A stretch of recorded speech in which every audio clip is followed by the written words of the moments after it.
तो चलिए शुरू करेंगे। आज की क्लास में हम लोग स्टैटिक जीके का सेक्शन कवर अप करेंगे। ठीक है, सभी एकदम माइंड सेट कर लीजिए। और आज की क्लास में स्टैटिक जीके में जो हम लोग डिस्कशन करेंगे वो स्टडी होगी हमारी हिस्ट्री, सिविक्स, ज्योग्राफी की, पॉलिटी, इसके अलावा इकोनॉमिक्स के क्वेश्चंस, सेंसस 2011, इन्वायरमेंटल साइंस, इन सब के अलावा अगर आप जो स्टडी करना चाहते हैं उसके अलावा आपको मिलेगा फिजिक्स, केमिस्ट्री, बायोलॉजी। इसके अलावा आर्ट एंड कल्चर के क्वेश्चंस, साइंस एंड टेक्नोलॉजी के क्वेश्चंस, करेंट अफेयर्स के questions, environment, agriculture, animal husbandry के क्वेश्चंस मिलेंगे। ठीक है, तो ये लेक्चर 1 होगा आपका और जो हम लोग इसको कंटिन्यूटी आगे बढ़ाएंगे। 50 क्वेश्चंस होंगे। मैं एक्सपीरियंस एजुकेटर हूँ, बहुत सारे एग्जाम्स निकाला है और आपके लिए असिस्ट करूंगा कि ज्यादा से ज्यादा चीजें आपको समझ में आए। तो ये मेरा टेलीग्राम चैनल है, इससे जुड़िए।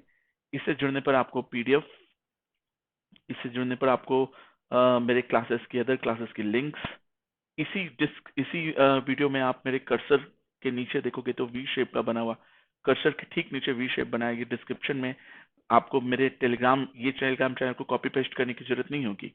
ये आपके मेरे टेलीग्राम चैनल के लिंक आपको मिल जाएगा।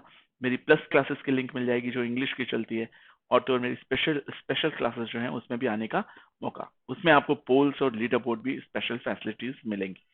लिंक के साथ साथ आपको अगर चाहिए कि आपको डाउट क्लियरिंग सेशन मिल जाए तो वो भी आपको अवेलेबल हो जाएगा।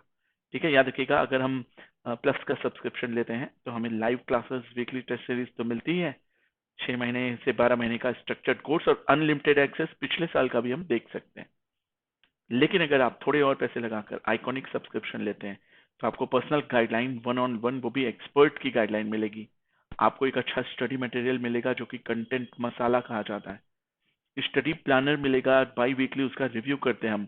सबसे इंपॉर्टेंट चीज की जो आप पढ़ने के बाद टेस्ट देते हो, आपका टेस्ट का एनालिसिस किया जाएगा कि कौन सा सब्जेक्ट वीक है, कौन सा स्ट्रांग है, किस पर कितनी मेहनत करनी।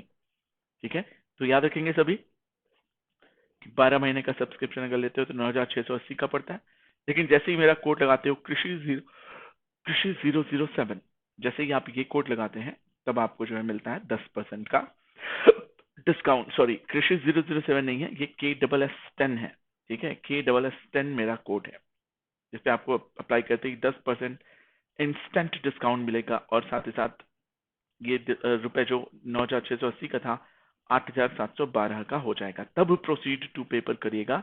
बहुत से बच्चे बिना कोड लगाए जल्दीबाजी में और गलत कोड लगाकर वो अपना 1,000-1,500 का लॉस करा देते हैं। इतने में तो आपकी प्रिपरेशन की किताब आ जाए। तो इसलिए थोड़ा सा कंसंट्रेशन से पढ़ने की कोशिश करिए। ठीक है, यहाँ तक सबको समझ आई बात? तो कोड का स्क्रीनशॉट ले लो। ये कोड यूनिवर्सल कोड है, मतलब ये आपका हर जगह काम आएगा। IAS, NEET, JEE, PG, TCS का, SSC का, बैंक का, हर जगह ये कोड 10% डिस्काउंट दिलाएगा अनअकैडमी पर। ठीक है, याद रखिएगा। अनअकैडमी का एप्लीकेशन डाउनलोड करने के लिए आपको इस डिस्क्रिप्शन चैनल, मतलब मेरे क्लास के डिस्क्रिप्शन में सारी डिटेल्स मिल जाएगी। तो चलिए शुरू करें। स्टैटिक जीके के 50 क्वेश्चंस, 50 क्वेश्चंस जो कि बेस्ड होंगे overall general studies, current affairs, साथ ही साथ सेंसस 2011 पर। इन्हीं 3 चीजों को बेस मानकर ये क्लास चलाई जाएगी। सभी लोग जो है तैयार हो जाओ, कमर कस लो।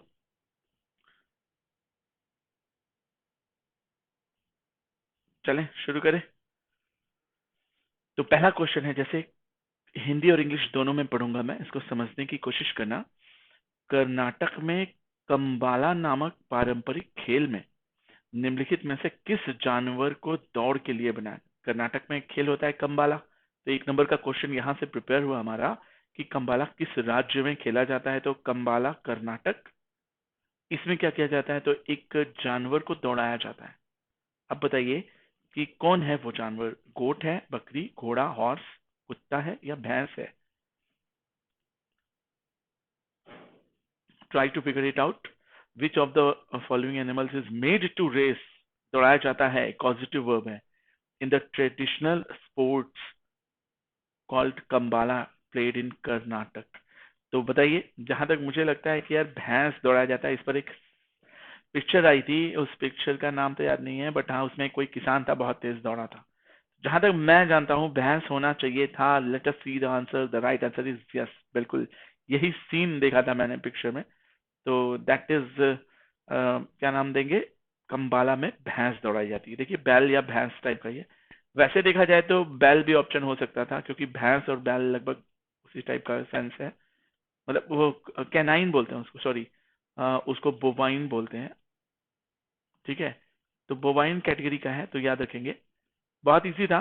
Buffaloes and their owner participates in traditional Karnataka race. The race takes place in the coastal districts of the Dakshin Kannada, Udupi of Karnataka कह सकते हैं, and Kasaragod of Kerala, north Kerala from the November to March. याद रखिएगा कर्नाटक के कुछ part में और केरला के भी कुछ पार्ट में नवंबर, दिसंबर, जनवरी, फरवरी, मार्च। आपको नहीं लगता कि इस सिचुएशन में थोड़ी ठंडी पड़ती है, शरीर को गर्म रखने के लिए ऐसा किया जाता है एक्सपोर्ट्स? मेरी बात समझे? ये स्पोर्ट्स स्पॉटर किया, स्पॉन्सर्स किया जाता है वहां के तुलुव लैंडलॉर्ड, सालुव, तुलुव, अरावीडू सुना होगा। संगम वंश, सालुव, तुलुव और अरावीडू, तो ये वही तुलुव वंश है। ठीक है, तो तुलुव यही कृष्णदेव राय वाला है, याद रखिएगा। ये Kambala race track is mostly a slushy paddy field. देखा होगा, चावल के पैडी के मैदान में ही उसमें दौड़ा दिया जाता है। And the buffaloes are driven by a whip lashing farmer. देखे होगे, ये देखोगे दौड़ाता है उसको जोर से। तो ये है आपका कंबाला। तो ऐसा इसी तरह का एक तमिलनाडु में जल्लीकट्टू, भैंसों से जो है वो झगड़ा और लड़ाई टाइप का होता है, उसको लेकर सरकार ने बैन लगाया था, बट वो जल्लीकट्टू था, वो बैल से संबंधित था। यहाँ पर ये भैंसों से संबंधित है। Okay, got it everybody? हाँ हाँ, क्लियर है। अभिषेक श्योर से आइए आंसर दीजिएगा। अगला क्वेश्चन क्या कहता है, निम्नलिखित में से किस भारतीय शहर ने, देखो मैं थोड़ा सा तेज चलना चाहता हूँ और एक एक चीज समझाना चाहता हूँ, तो डिस्क्रिप्टिव क्लास है, इसको ऐसे ही समझो कि जो है, अगर मन में है तो कमेंट करते चलो, अदरवाइज इसको एक सेशन जैसा समझो कि इसमें तेजी से टीचर पढ़ा रहे हैं। बैठो, सुनो, ध्यान से समझो। किस भारतीय शहर ने जंगली जानवरों की प्रवासी प्रजातियों के संरक्षण पर पार्टियों के सम्मेलन के 13वें सत्र की मेजबानी की?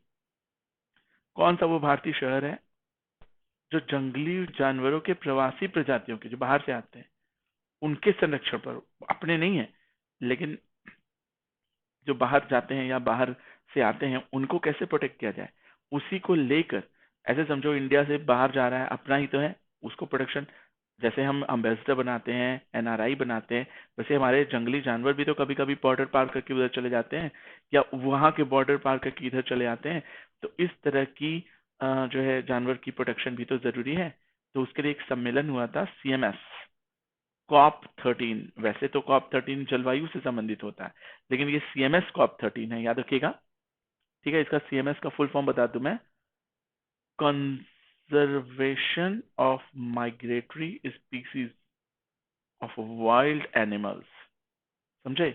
तो ये है कॉप। अगर आपसे कभी पूछे सीएमएस COP13 क्या है, तो जलवायु से संबंधित नहीं है, ये उन जानवर से उन जानवर के कन्वर्सेशन से, कंजर्वेशन से संबंधित है, जो वाइल्ड होते हैं और जो माइग्रेट कर जाते हैं दूसरे जगहों पे। तो उसका 13वां सत्र, अभी तक तो देखा जाए तो 13वां सत्र है, मतलब कम से कम मानकर चलो 13 साल हुआ होगा। 13 साल, 15 साल से हम लोग ये चीज सोच रहे हैं। तो कौन से नगर में वो मनाया गया होगा, सोचो और बताओ।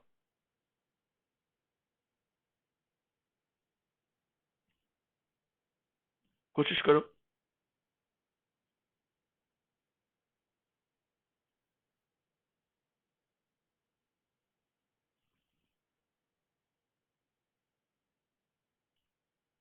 तो बिल्कुल सही आंसर है बी, याद रखेंगे।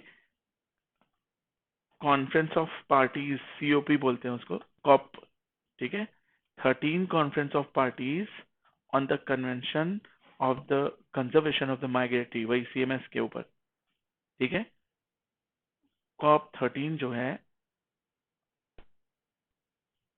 Migratory species connect the plant and we welcome them home, इसकी क्या थी, थीम थी। इसका मैस्कॉट क्या था, गिबी, गिबी क्या है? द ग्रेट इंडियन बस्टर्ड, उसको गिबी कहते हैं। देखो एक नंबर का और क्वेश्चन पता चला कि कॉप 13 का, सीएमएस कॉप 13 का उसका मैस्कॉट क्या है? तो बताएंगे गिबी। अब पूछेगा कि गिबी क्या है, तो बताएंगे कि भैया ग्रेट इंडियन बस्टर्ड। ऐसे समझो, great Indian bird, bustard, great Indian bustard, ठीक है, तो इसी को गिबी बोलते हैं, the great Indian bustard, the great Indian bustard, गिबी। समझे?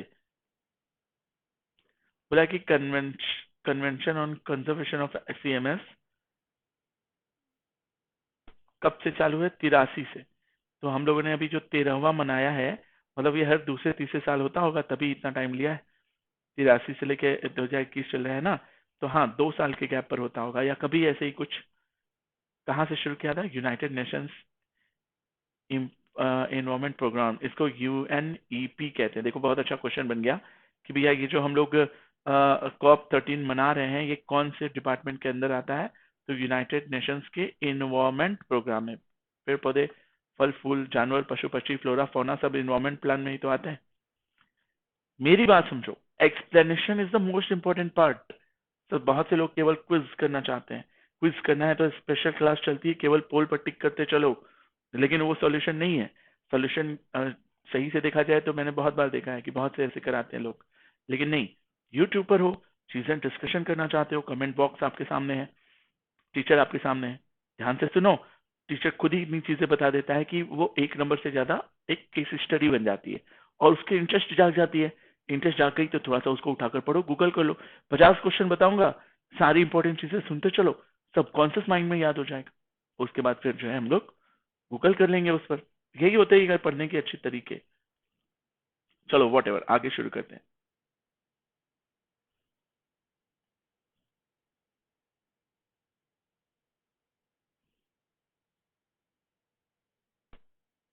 चलें आगे बढ़े।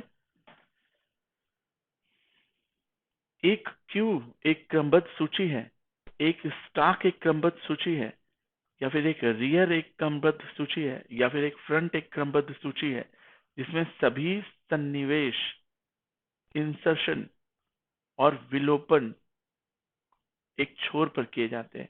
इंग्लिश में पढ़ते हैं, a queue is an ordered list in which all the insertions, insert करना और डिलीट करना, कंप्यूटर का एक बात हो रहा है ना, तो किस चीज में हम लोग in which all inserts and deletes are made at one end, तो कहां पर? रियर में, फ्रंट में, स्टैक में या क्यू में? कहां पर वो चीज की जाती है, ये दोनों फंक्शन? तो इसका आंसर होगा बी। तो बताएंगे इसका राइट आंसर है B. Stack is an order list in which all the insertions and deletions are made at one end, एक तरफ से कंप्लीट किया जाता है। A stack is an order list in which all the insertions and deletions are made at one end, that is called top, is called the top, उसको top कहा जाता है। क्या क्यू होता है? क्यू एक ऑर्डर होता है list, all instructions take place at one end, that is at the rear, and while all the deletes take place on the other end is called front। एक क्यू में अगर हम बात करें सारे इंसर्ट्स की, तो इसको हम क्या बोलेंगे? रियर। लेकिन अगर हम सारे डिलीट्स की, इसी क्यू में सारे डिलीट्स की बात करें या डिलीटेशन की बात करें, तो ये क्या हो जाता है? फ्रंट। ओके। और अगर हम बात करें स्टैक की, तो स्टैक का जो फ्लो होता है, ऐसे समझो, जो भी इंसर्ट्स भी होता है इसमें और डिलीट भी होता है। जबकि क्यू में अगर एक इंसर्ट है तो उसका रियर होगा, और अगर एक डिलीट है तो उसका फ्रंट होगा। लेकिन स्टैक की अगर हम बात करें तो इंसर्ट्स और डिलीट दोनों होते हैं, और ये होते कहाँ पर है? On the top. कंप्यूटर की लैंग्वेज है, कोबोल, सी प्लस प्लस, कभी पढ़े होगे तो कोई आइडिया लगेगा। समझे? अभिषेक चौरसिया आंसर दीजिए, बात समझ आ रही? क्लियर? चलिए आगे बढ़ते हैं। अगला क्वेश्चन कह रहा, निम्नलिखित में से कौन जनवरी 2021 तक भारत का मुख्य चुनाव आयुक्त है? 2021 तक? Rajiv Kumar, Sudeep Jain, Sunil Arora, Umesh Sinha, Who among the following is the Chief Election Commissioner of India as January 2021? किस पे टिक लगाओ? 2021 का सीईसी चीफ इलेक्शन कमिश्नर कौन है? देखो मैं रहता तो सुनील अरोड़ा और सुदीप जैन को लेकर ही कंफ्यूज रहता, तो बिल्कुल सही है सुनील अरोड़ा। सीईसी कौन है? तो आपको सीवीसी, ठीक है, और आपको एक और सीईसी, इसके अलावा एक और होता है, एक और होता है, उसका नाम याद नहीं आ रहा, सी से ही होता है वो, तो वो दोनों याद कर लो। इनका टेन्योर 6 साल का होता है जो चीफ इलेक्शन कमिश्नर होते हैं, और इनकी एज अधिक से अधिक 65 साल हो, जो पहले हो जाए, ठीक है।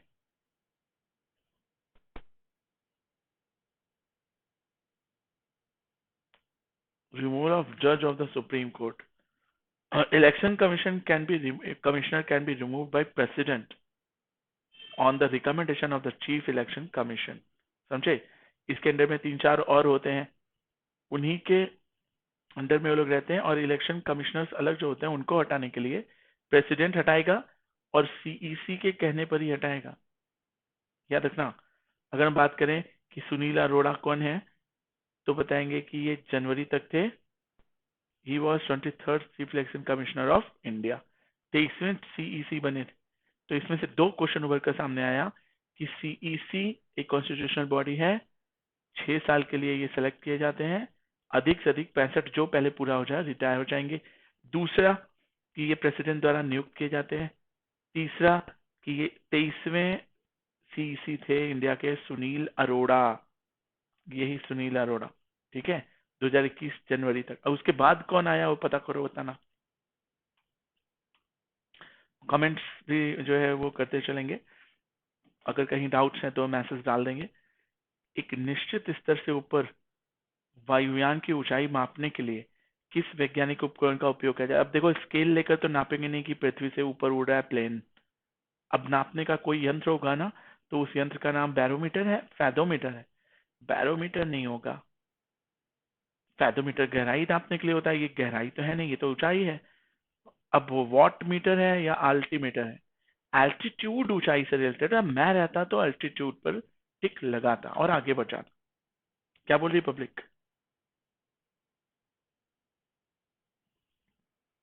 तो बताएंगे कि भैया दैट इज अल्टीमीटर, एकदम सही आंसर है अल्टीमीटर। देखो ऐसा होता है, अल्टीमीटर ऐसे रीड करते हैं, ठीक है। तो बताया हुआ है कि कैसे कैसे कर सकते हो, तो एक यूट्यूब पर भी इसको 2 से 3 मिनट का वीडियो होता है, देखना, बड़ा अच्छा दिया हुआ था, मैंने देखा था। एल्टीमीटर एक डिवाइस होती है जो एल्टीट्यूड नापने के लिए, एयरक्राफ्ट के फिक्स लेवल से ऊपर नापने के लिए यूज की जाती है। एयरक्राफ्ट के बारे में बता दूं, बहुत से लोग जानते हैं कि पृथ्वी तल से ऊपर ट्रोपोस्फेयर है, इसमें बारिश, बादल और विक्षोभ और धूल कण, ये सब चीजें जलवाष्प होते हैं, इसलिए इसमें प्लेन उड़ाना कठिन नहीं है। जब प्लेन ट्रोपोस्फेयर के बादल को चीरते हुए ऊपर निकलता है तो देखा होगा, कभी बैठे होगे तो लड़खड़ाता है ऐसे, तो एक कैप्टन कहता है कि जो है सब लोग अपनी सीट बेल्ट बांध ले, और ऊपर जाकर स्ट्रेटोस्फेयर पे ये उड़ता है। स्ट्रेटोस्फेयर पे, याद रखना, समताप मंडल में, क्योंकि यहाँ पर तापमान समान रहता है, यहाँ पर पर्ल क्लाउड बनते हैं, यहीं पर ऋतु के गुब्बारे भी उड़ाए जाते हैं, ठीक है। फैदोमीटर गहराई नापने के लिए किया जाता है। बैरोमीटर जानते ही हो सब लोग, एटमॉस्फेरिक प्रेशर नापने के लिए किया जाता है। वॉट मीटर जानते ही हो, इलेक्ट्रिक एक्टिव पावर कितने वॉट का जल रहा है वो नापने के लिए किया जाता है। तो इजी था, गॉट इट। चलो कोई नहीं, अगला क्वेश्चन, क्वेश्चन नंबर 6, बहुत ध्यान से सुनेंगे, ठीक है। Try to listen to me carefully. अगर कमेंट नहीं कर रहे हैं तो फिर कम से कम ध्यान से सुनेंगे, ठीक है। जैसे अगर मैं बात करूं कि निम्नलिखित में से कौन सा उपग्रह भूमि स्थिर कक्षा, देखो 2 तरह का होता है ना, जीएसएलवी सुना होगा और पीएसएलवी सुना होगा, जो पृथ्वी के चारों तरफ, इक्वेटर के चारों तरफ क्या करते हैं, चक्कर लगाते हैं ऐसे पृथ्वी का, तो वो जीएसएलवी के थ्रू लॉन्च होते हैं। और जो होते हैं पोल के चारों तरफ ऐसे चक्कर लगाते हैं, तो उनको पीएसएलवी के श्रेणी में रखा जाता है। तो वही बोल रहा है, जियो स्टेशनरी ऑर्बिट, ये वाला जियो स्टेशनरी ऑर्बिट है, ये पोलर स्टेशनरी ऑर्बिट है। मेरी बात समझे? तो बोला है कि भैया पहला जियो स्टेशनरी ऑर्बिट, भारत का पहला पृथ्वी इमेजिंग उपग्रह कौन सा है? पृथ्वी की इमेज इमेज वगैरह बताता है और इसको गूगल वगैरह और जीपीएस में भी कई जगह यूज किया जाता है। तो सबसे पहला, उतना एडवांस तो नहीं था। Which of the following satellite is the India's first earth imaging satellite geo stationary orbit? Ocean sat 3, RISAT 1, RISAT B, G sat 1। तो बिल्कुल सही आंसर होगा डी, जी फॉर जियो। ऐसे याद रख लो, तो जियो जियो दोनों याद रहेगा। जियो इमेजिन सैटेलाइट, जियो इमेजिन सैटेलाइट, इसको जी सैट ऐसे कहा जाता है, लेकिन जी सैट कहोगे कैपिटल लेटर में तो आसान है। पहला था इसलिए जी सैट 1। ठीक है, कैसे लॉन्च किया गया था? तो geosynchronous satellite launcher vehicle, इसी को GSLV कहा जाता है।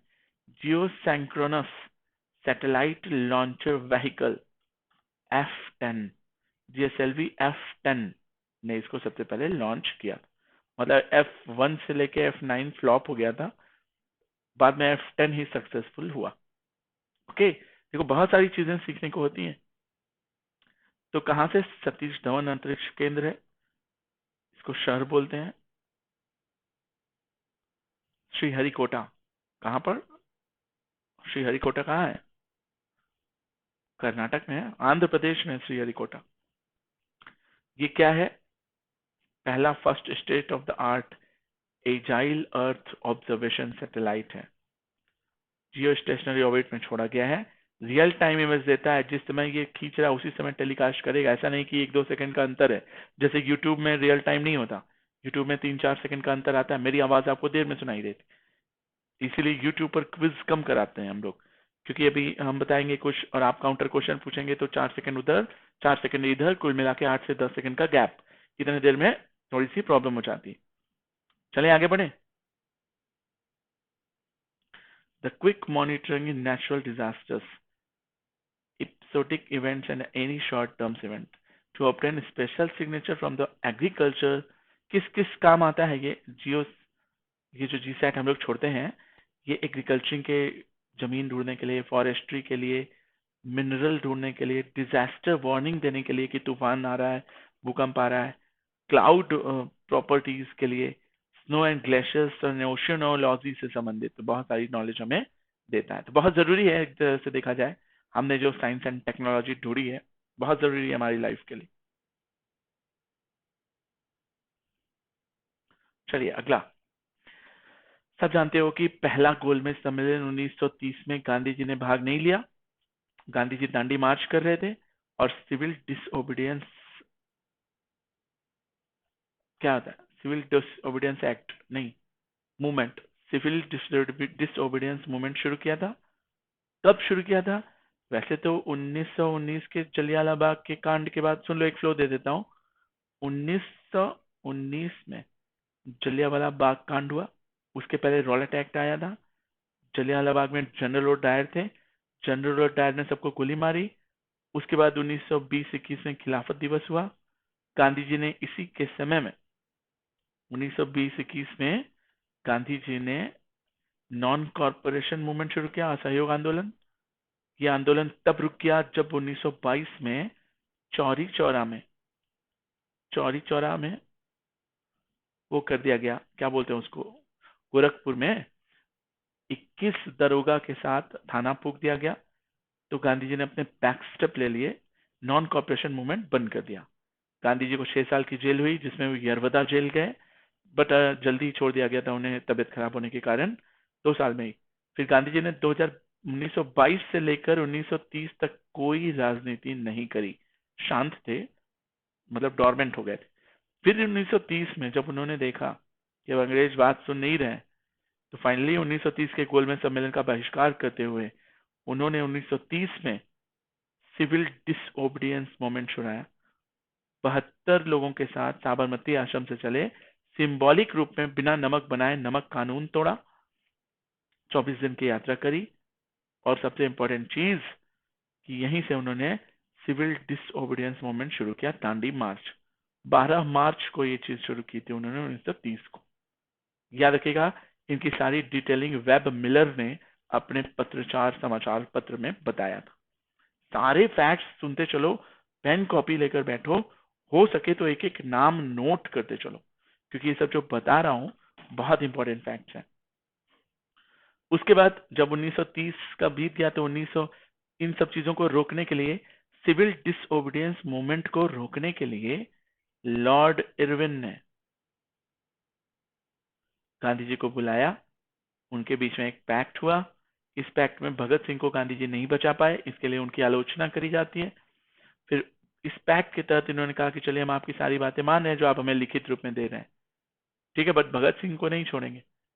और दूसरा जो हिंसक क्रांतिकारी हैं, उनको नहीं छोड़ेंगे जिन्होंने हिंसा करी है। जैसे भगत सिंह ने सॉन्डर्स को गोली मारी थी, तो सीधे सीधे गोली मारी थी, वो किलर है। अब आप कहेंगे कि हम उनको छोड़ दें उस किलर को, तब तो आप तो मतलब क्या ही बोले, कैसे जस्टिफाई करेंगे हम अपने डिपार्टमेंट को कि यार सीधे सीधे मारा है गोली हमारे ऑफिसर को, तो सारे ऑफिसर भी तो खतरे में आ जाएंगे, इसलिए आपकी वो बात हम नहीं मानेंगे। गांधी जी की सिचुएशन उस समय समझिए, उसने सबके सामने गोली मारी है, उसको छुड़ा अगर लेते गांधी जी, तो ये तो गांधी जी का खेल ही खत्म हो जाता, गेम खत्म। तो गांधी जी ने भगत सिंह, राजगुरु, सुखदेव को नहीं बचाए और फांसी लग गई। और गांधी जी उस समय निकल गए द्वितीय गोलमेज सम्मेलन में, जो 1931 में हुआ था। इनके साथ सरोजनी नायडू भी गई थी, याद रखिएगा। गांधी जी जब वहां गए, उनका कम्युनल अवार्ड को लेकर एक्चुअली बाबा साहब भीमराव अम्बेडकर से झगड़ा हो गया, समझे। खैर व्हाट झगड़ा क्या, बहस थी हल्की सी। और फिर वो तीसरे गोलमेज सम्मेलन में नहीं गए, मतलब पहले में नहीं गए, तीसरे में नहीं गए। कांग्रेस ने सीधे खुले तौर पर जो भाग लिया, वो दूसरे गोलमेज सम्मेलन में भाग लिया। और अगर हम पूछें कि भीमराव अम्बेडकर जो थे वो तीनों गोलमेज सम्मेलन में गए, मोहम्मद अली जिन्ना जो है वो मुस्लिम लीग की तरफ से गए थे। ओके, बात समझ गए। ये सब फैक्ट सुनते चलो और देखते चलो कि चीजें कैसे याद हो जाती हैं। बहुत आसान होता है, हल्की मेहनत की जरूरत है। चले आगे बढ़े। क्वेश्चन क्या था ये तो हमने बताया नहीं, तो आइए चलिए एक बार क्वेश्चन देखते हैं। दूसरा गोलमेज सम्मेलन 1931 में निम्नलिखित में से किस देश में आयोजित किया गया था? तो दक्षिण अफ्रीका, अमेरिका, यूनाइटेड किंगडम या इटली? तो यूके में था ना। राजपूताना नाम की शिप से बैठकर गांधी जी वहां गए थे। आइए डिटेल देखते हैं। तो second round table, first round table, तीनों राउंड टेबल वही था। 1931 में हुआ था, 30 में फर्स्ट हुआ था, 32 में थर्ड हुआ था। अगर हम पूछे उस समय राउंड टेबल के समय में प्रेसिडेंट कौन थे, तो रैमसे मैकडोनाल्ड। और प्राइम मिनिस्टर कौन थे? वही ब्रिटिश प्राइम मिनिस्टर जो थे वो मैकडोनाल्ड थे, और वही प्रेसिडेंसी कर रहे थे। महात्मा गांधी जो है सेकेंड राउंड टेबल अटेंड करते हैं। कहा जाता है कि तेज बहादुर सप्रू और डॉक्टर भीमराव अंबेडकर, इन्होंने ही तीनों 30 का भी, 31 का भी, 32 वाला भी, तीनों गोलमेज सम्मेलन किया था, जिनमें से तेज बहादुर सप्रू ने अपने खर्चे पर, भैया सरकार का खर्चा नहीं, रहने दो, नहीं चाहिए हमें तुम्हारा पैसा, ये सप्रू जी थे। ठीक है, क्वेश्चन जैसे पूछता है जो बता रहा हूँ। Sorry sorry.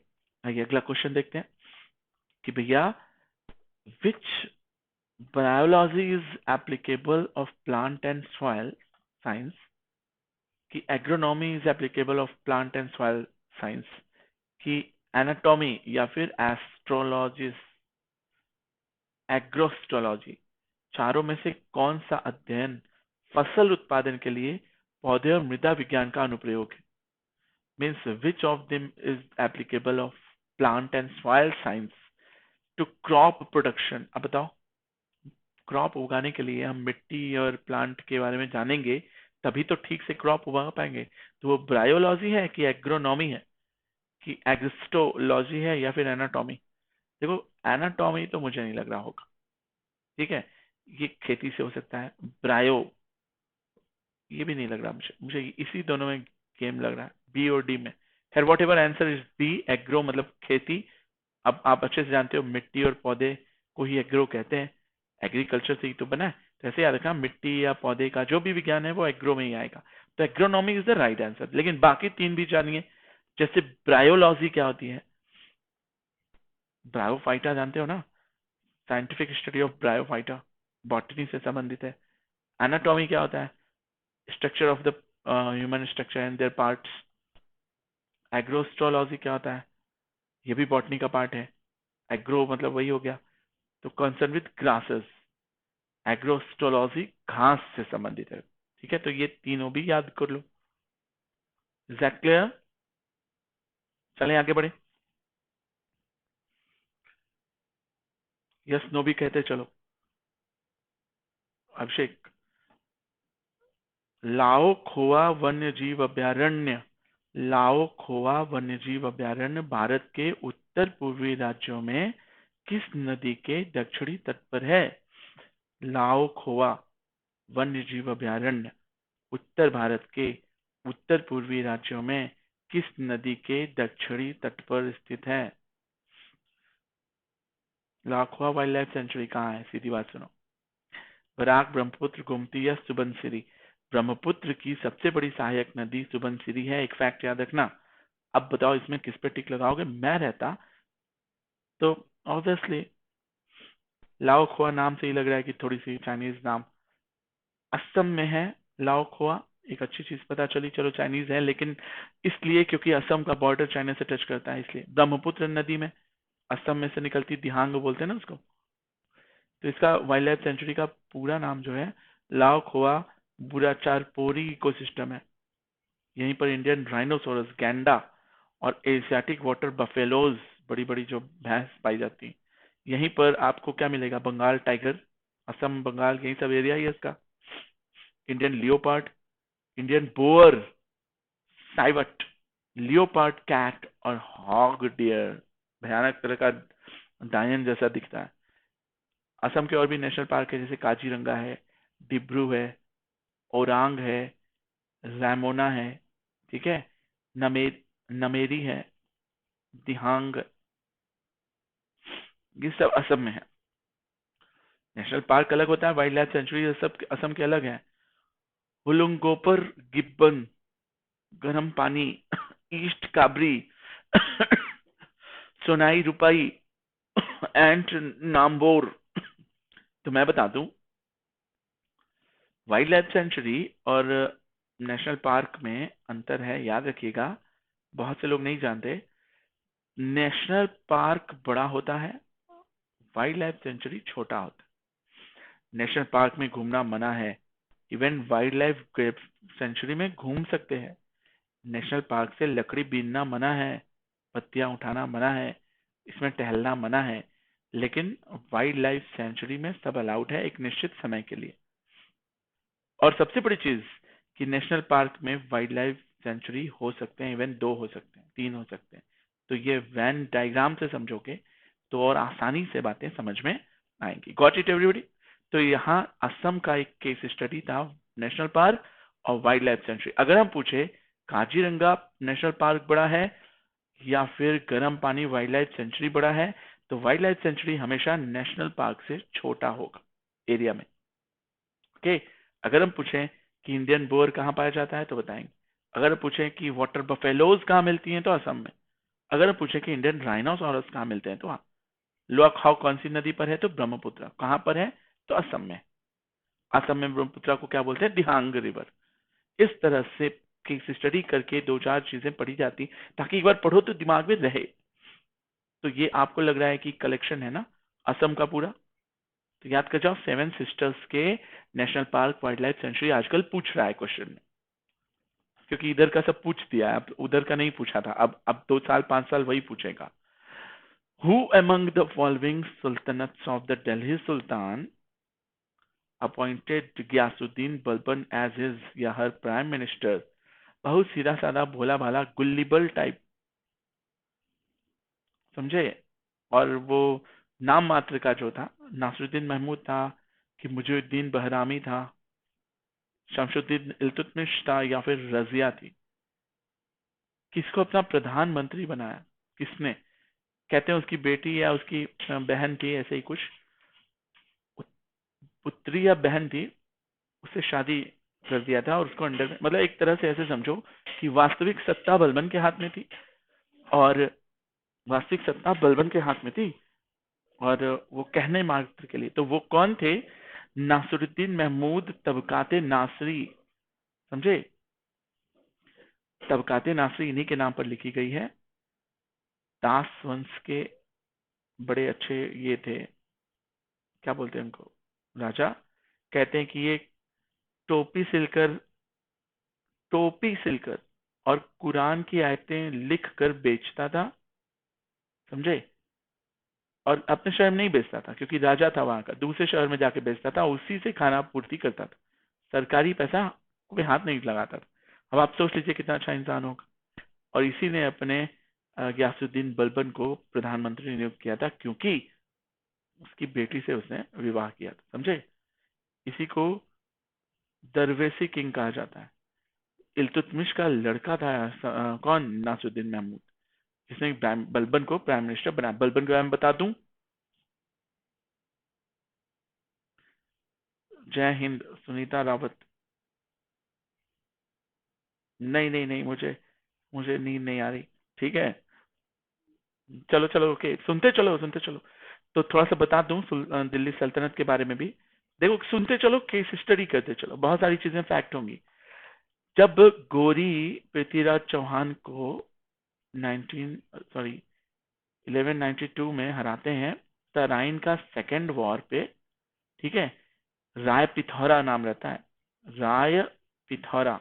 अगर कभी पूछे राय पिथौरा कौन है या पृथ्वी तृतीय कौन है, तो बताएंगे पृथ्वीराज चौहान को हराता है तो अपने दास कुतुबुद्दीन ऐबक को छोड़कर जाता है।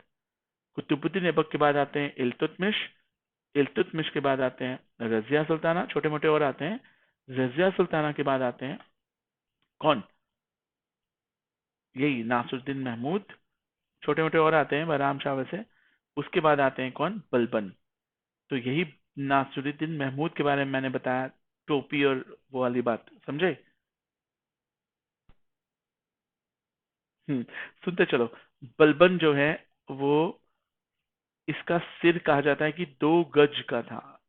अगर ये आंख नाक मुंह है तो ये इतना ऊंचा टोपी पहनता था, इतनी बड़ी दाढ़ी रखता था, तो ये दोनों मिलाकर कितना गज, 2 गज के बराबर सिर। ये इसको कहा जाता था कि ये कभी भी कमजोर या नीचे कुल के लोगों को देखता था तो उसकी भुजाएं फड़फड़ाने लगती थी, लगता था कि वो मार ही देगा। जब बलबन मरा तो लोगों ने अपने कपड़े फाड़े, काले कपड़े पहने, खूब रोए चिल्लाए।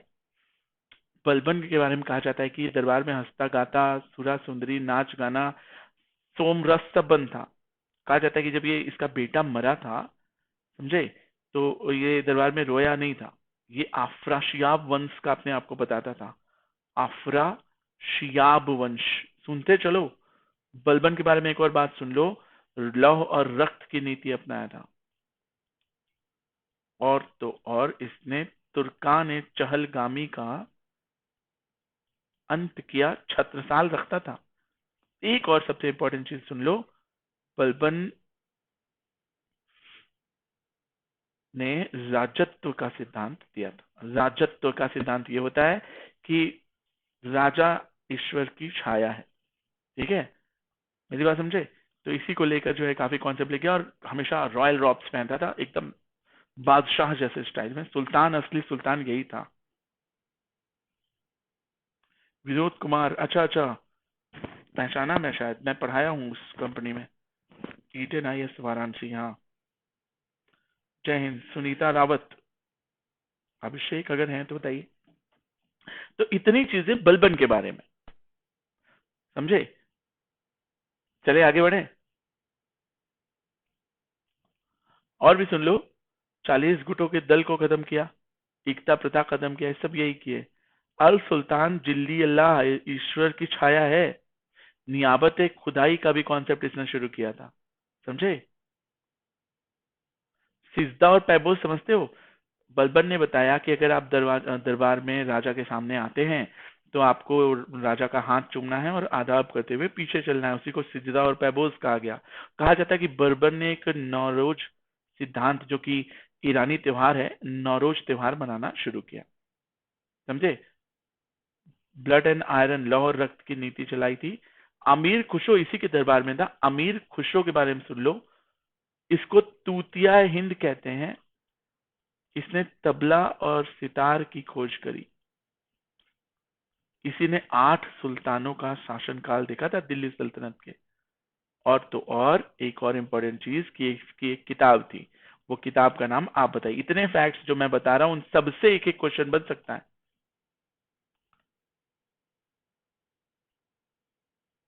आगे बढ़े, चलिए अगला क्वेश्चन। मूत्र में पीले रंग के लिए कौन रसायन जिम्मेदार है? Which of the following chemicals is responsible for the yellowish nature of the urine? Albumin, urobilin, bilirubin या क्रिएटिनिन? किस पे टिक लगाना चाहोगे? बहुत अच्छा क्वेश्चन है, सोचो और बताओ, चारों में से कौन? कोशिश करिए, बताइए। तो यूरिन है ना, तो मेरे हिसाब से यूरिन से ही बना है, यूरोबिलिन। यूरिन में यूरोबिलिन मिल जाता है, तो जिसकी वजह से आपका जो है वो यूरिन वो पीले रंग का हो जाता है। तो कैसे याद रखोगे? यूरिन से यूरोबिलिन याद किया तो याद रहेगा। Urobilin is known as urochrome, क्योंकि कलर होता है, क्रोम मतलब कलर, यूरो मतलब पीला। यूरिन में पीला कलर यूरोक्रोम अर्थात यूरोबिलिन के कारण होता है,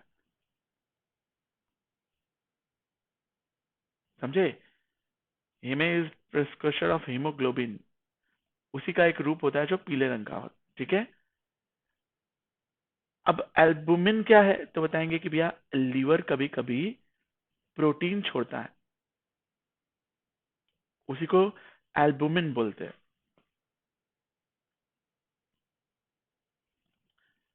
बिलीरुबिन क्या होता है, तो ये भी एक तरह का येलो पिगमेंट होता है।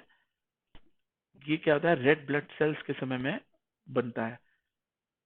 क्रिएटिनिन क्या होता है, तो बताएंगे normal wear and the tear of the muscles of the body, समझे? ये मसल्स के बनने टूटने से ही क्या होती है, बनता है क्रिएटिनिन। तो 3 और एक्सप्लेनेशंस भी तो हैं, उन्हें भी तो याद रखना है। Got it? मैं अभी यही अन अकेडमी वाईफाई पर ही हूँ और वाराणसी में ही हूँ। ऑनलाइन स्टूडियो है हमारा लंका पर, कभी आइए।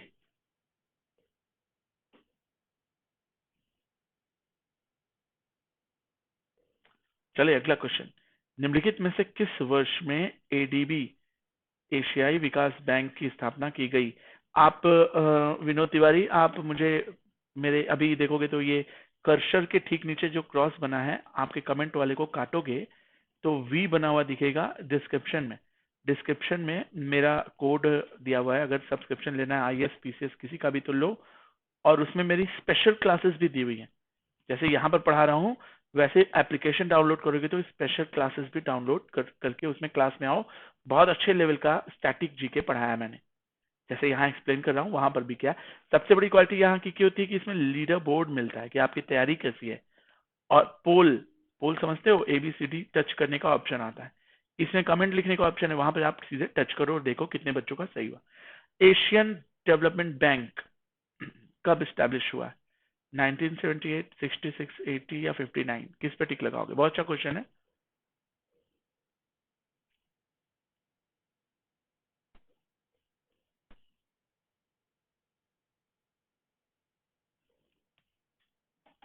तो बिल्कुल सही आंसर है B, 1966 is the right answer. Asian development bank, इसका हेडक्वार्टर मनीला में है, फिलीपाइंस में पड़ता है। 68 मेंबर्स हैं इसके, 1966 है, 68 मेंबर्स हैं, समझे?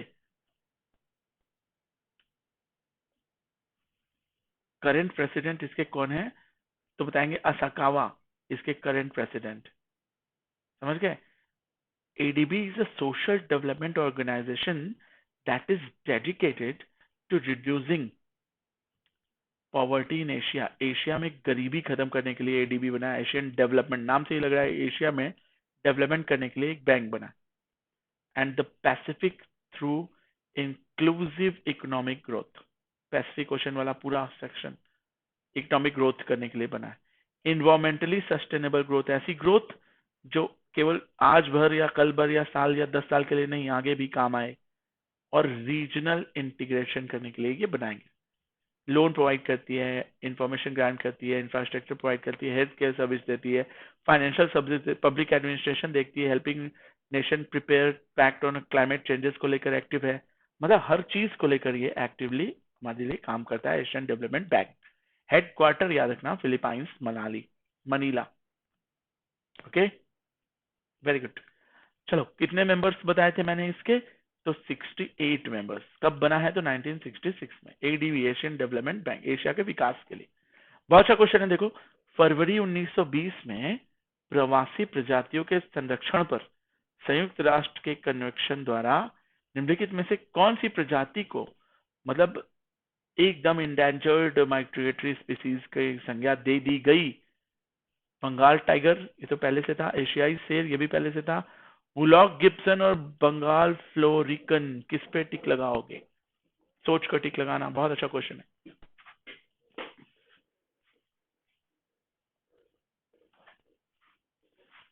कोशिश करो फिर मैं बताऊं।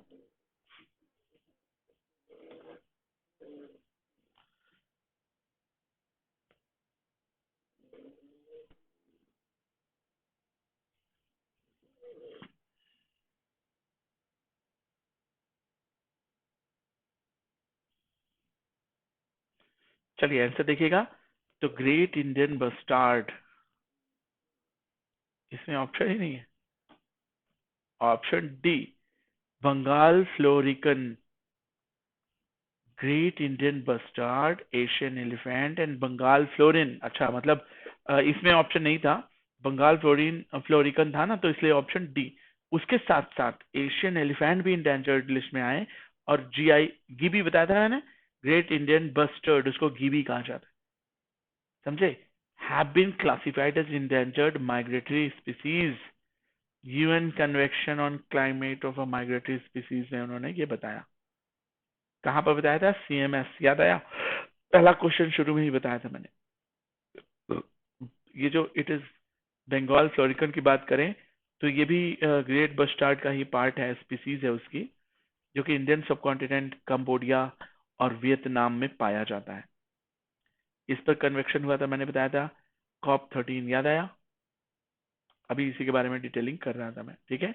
आपको कहाँ मिल जाएगा ये, तो गुजरात गांधीनगर में ये मीटिंग हुई थी, ठीक है। बाकी डिटेल्स पढ़ लेना। आगे बढ़ते हैं, अगला क्वेश्चन। गुड, सही है। नेक्स्ट क्वेश्चन क्या कहता है, सुनिएगा। भारतीय एथलीट जोशना चिन्नप्पा, कटप्पा के जैसा ही लग रहा है मुझे, जोशना चिन्नप्पा किस खेल में देश का प्रतिनिधित्व करती हैं? तो बताएंगे। चिन्नप्पा नाम से लग रहा है पावरफुल, डिस्क थ्रो हो सकता है, कबड्डी हो सकता है, जूडो या स्क्वैश में मैं नहीं जाता। मतलब मेरा अपना था, आप चाहें तो जूडो या स्क्वैश, ऑप्शन तो आपके लिए चारों है, बट मैं जाता ऐसे। मेरे ऑप्शन पकड़ने का नाम के हिसाब से अलग है। जोशना स्क्वैश भी हो सकता है, बट चलो देखते हैं, लेट अस सी। तो राइट आंसर है, बिल्कुल सही है, स्क्वैश। देखिए जोशना चिनप्पा जो है ये स्क्वैश खेलती हैं, it's kind of a racket badminton. Indian women national championship में स्क्वैश खेलती हैं। First Indian to win the British junior squash championship, वाह, 2005 में उन्होंने जीता था, अंडर 19 में, समझे? कुछ टर्मिनोलॉजीज हैं बैडमिंटन की या स्क्वैश की, जैसे बूस्ट, बोस्ट, निक, स्ट्राइकर, थाई या टाइट एंड टिन। ये सब अगर पूछे कि ये सब किसकी टर्मिनोलॉजी, किस गेम की है, तो बताएंगे ये सब स्क्वैश की है। अगर पूछे कमलप्रीत कौर किससे संबंधित है, तो डिस्क थ्रो से संबंधित है। थाउडम कल्पना देवी किससे संबंधित है, तो बताएंगे ये जूडो से संबंधित है। तो यहाँ से एक एक 3 नंबर का क्वेश्चन और उठा लिया हमने। मेरी बात समझे? ये सब तरीके होते हैं किसी भी चीज की केस स्टडी करने के। नेक्स्ट क्वेश्चन सुनते चलो। हाँ, अंडर 19 में आता है। 40 years विद अब्दुल कलाम, बहुत अच्छा क्वेश्चन है। द अनटोल्ड स्टोरीज पुस्तक के लेखक कौन है? अब देखो ये सीधे सीधे 1 नंबर का क्वेश्चन है, इसमें कोई लॉजिक काम नहीं आएगा। Who among the following is the author of this book? 40 years with Abdul Kalam, 40 साल हम लोग अब्दुल कलाम के साथ, मिसाइल मैन के साथ रहे, उनसे कुछ सीखे। ये अनटोल्ड स्टोरीज अ फॉरगेटन लेजेंड है। किसने लिखी होगी? चेतन भगत की, पिल्लई की, राजन की, सरबजीत सिंह? किसने लिखी? पिल्लई लिखे होंगे या फिर चेतन भगत भी लिख सकते हैं। क्या बोले पब्लिक? तो याद रखिएगा, Sivathanu Pillai is known as father of BrahMos aerospace. अच्छा ठीक है, ओके। ब्रह्मोस एरोस्पेस के फादर कौन है? तो पिल्लई है। इन इसरो के जो है क्या है, प्रोफेसर है। 40 साल अब्दुल कलाम के साथ की स्टोरी जो उन्होंने लिखी है, उन्हीं की कहानी है। और वाई एस राजन ने क्या किताब लिखी? India 2020, the scientific Indian and the way beyond the ₹3। ये किताब लिखी है किसने? वाई एस राजन ने। अगर पूछे 5.1 किसने लिखी, तो सब जानते हो, Chetan Bhagat. One night eight ए कॉल सेंटर किसने लिखी? ये भी क्या लिखी है? चेतन भगत। इसी पर एक पिक्चर आई थी, hello. The 3 mistakes of my life, 3 idiots. 5.1 पे 3 इडियट्स बनी थी ना। 3 mistakes of my life, half girlfriend पे तो पिक्चर आई हुई है। तो ये सारी चीजें चेतन भगत ने लिखी हुई, याद रखना। अब्दुल कलाम वाली जो है ये कहानी, ये इन्होंने लिखी है। इनका नाम था Sivathanu Pillai. Is that clear? आगे बढ़े। इन्हीं को फादर ऑफ ब्रह्मोस एरोस्पेस कहा जाता है।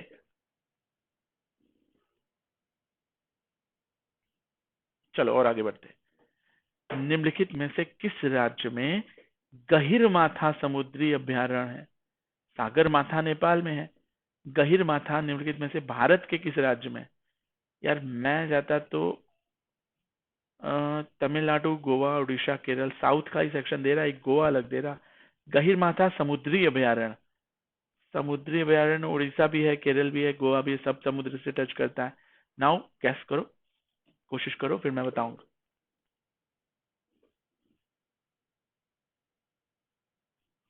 क्या बोले पब्लिक?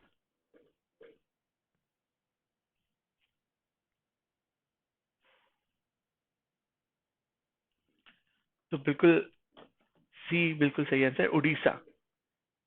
केंद्रपारा डिस्ट्रिक्ट सुना होगा। गहिरमाथा मरीन सेंचुरी, देखोगे ये ऐसा है।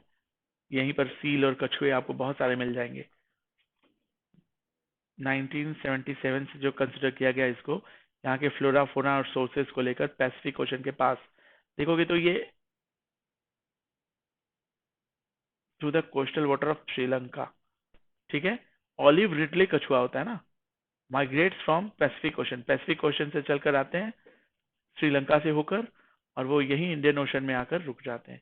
गहिर माथा इन द नॉर्थ, तो उड़ीसा यहाँ पड़ता है इंडियन ओशन के पोर्शन, बे ऑफ बंगाल वाले पोर्शन के। बे ऑफ बंगाल ये है, इंडियन ओशन का पोर्शन ये है, तो इंडियन ओशन उड़ीसा के पास पड़ जाता है। Is that clear? तो ऑलिव रिडलेस, तीन चीजें पता चली। पहला, गहिर माथा समुद्री अभ्यारण्य कहाँ है? तो ये हमारा उड़ीसा में है। दूसरा, कि ये अभ्यारण्य है, कछुआ अभ्यारण्य, समझ गए। तीसरा पता चला कि ये कछुए ऑलिव रिडले होते हैं, और ये आते कहाँ से हैं? पैसिफिक ओशन से, यहाँ श्रीलंका से होकर हमारे यहाँ। टर्टल और टॉर्टवाइज में अंतर है। टर्टल केवल पानी में पाए जाते हैं, टॉर्टवाइज पानी और लैंड दोनों में रहते हैं, इवन वो पानी में नहीं रह सकते, लैंड में रहते हैं। हाथी जैसा पैर जिस कछुए का दिखे, वो टर्टल नहीं है, वो टॉर्टवाइज है। और जो टर्टल है वो पानी में रहता है, उसका मछली के फिन जैसा पैर दिखता है। पहचान करना सीखो, डिस्कवरी देखा करो। होयसलेश्वर मंदिर कहाँ है? होयसल, होयसल होते हैं, राजा होते थे होयसल। होयसलेश्वर टेम्पल कहाँ पर है?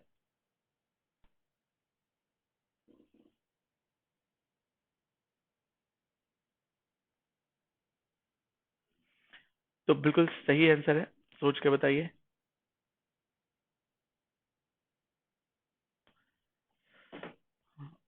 A option is the right answer, याद रखिएगा।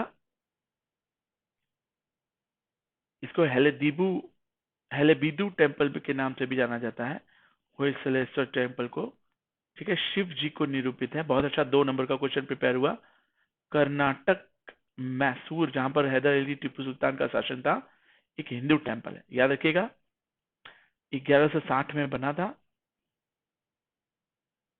द्वार समुंदर में, द्वार समुंदर which was the capital of the holes है, द्वार समुंदर के होल्स है। ठीक है, याद रखना। कैसे याद रहेगा? समुद्र आ रहा, समुद्र इसमें क्या रहा? सेल, होल होएसल, सल सी से बना हुआ है। याद रखना, बहुत इजी है। आर्किटेक्चर और स्कल्पचर्स के लिए बहुत फेमस था। विष्णुवर्धन इसका बहुत प्रतापी राजा था, इसी ड्यूरेशन में बना था। इसी समय में दिकुटा करके, the temple is Dikuta which mean two temples called Hoysaleswara और सांतलेश्वर। याद रखिएगा, इसके साथ सांतलेश्वर का भी नाम लिया जाता है। इसी को द्विकूटा, दो कूट के नाम से जाना जाता है। Is that clear? बाकी और डिटेल्स पढ़ते रहो। मनुष्य के हाथ में कितनी हड्डियां होती हैं? 14, 21, 17 या 14, 21, 27 या 17। मनुष्य के हाथ में कितनी हड्डियां होती हैं? यार देखो, मैं जहां तक एक क्लास देख रहा था, बहुत अच्छी क्लास थी वो। हर एक हड्डी में 3 हड्डी होती है, हर एक उंगली में। तो 4 उंगली हुई तो कितनी हुई? और लेकिन अंगूठे में केवल 2 हड्डी होती है, तो कितनी हुई? 2। तो मैं रहता तो, जो मैं पढ़ा था अभी तक, 14 पे टिक लगा के आ जाता मनुष्य के हाथ में। लेकिन हाथ पूछा है, अब ये पूरा ये सब मिला के पूछा है कि क्या पूछा है, तो क्या ही बोल दूं अब। आर्म्स बोला होता तो यहाँ तक लेते, हैंड बोला है तो ये कलाई तक लेंगे। अब कलाई की हड्डियां भी तो हड्डियां हैं, बट फिर भी मैं 14 ही लगाता, क्योंकि उंगली केवल इतनी नहीं होती, उंगली हाथ से मिलती हुई यहाँ से आती है। तो जहां तक मैं रहता तो 14 ही लगाता, और गलत हो जाता मेरा, कोई बात नहीं। ठीक है, चलो देख लेते हैं इसका केस स्टडी एक बारी। 27 हड्डियों से मिलकर बना। चलो आप देखते हैं। The human hand is usually 5 digits, 4 fingers and 1 thumb. यही है ना? The hand is made up of many different bones, muscles, ligaments, और भी सारी चीजों से मिलकर बना होता है। 3 मेजर टाइप ऑफ बोन्स होती हैं। कार्पल बोन्स, प्रॉक्सिमल 8 होती हैं, जो कि रिस्ट में होती हैं। अच्छा चलो ठीक है।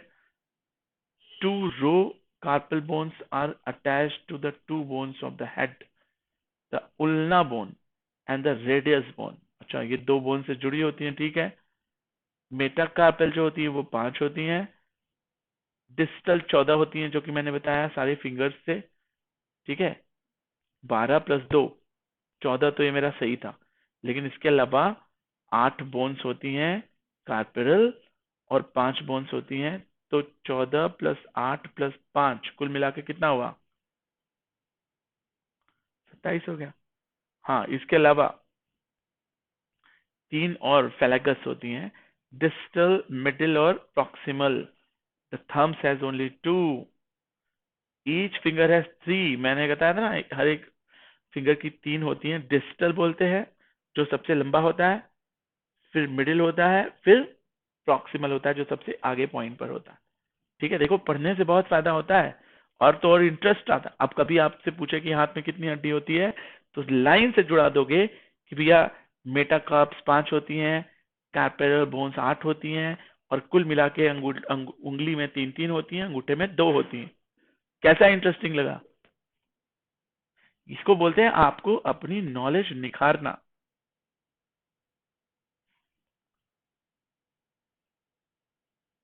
चलें आगे बढ़े। चलो चलो सुनते चलो। पैरासोमनिक नाम से ही लग रहा है, सोमनिया मतलब नींद होता है, पैरा मतलब होता है बाहर, नामक विकार का दूसरा नाम क्या है? रतौंधी, निद्रा भ्रमण, समुद्री रोग, हकलाना। पैरासोमनिक मैंने बताया सोमनिया, सोमनिया से बना है। सोमनिया मतलब होता है नींद बहुत आना, इनसोमनिया मतलब नींद ना आना। तो पैरासोमनिया मतलब क्या होता है? पैरा मतलब इधर उधर, दूर। तो पैरासोमनिया क्या होता होगा? रतौंधी, निद्रा भ्रमण, या फिर समुद्री रोग, या हकलाना। Another name of disorder called parasomnic. किस पे टिक लगाओगे बताओ?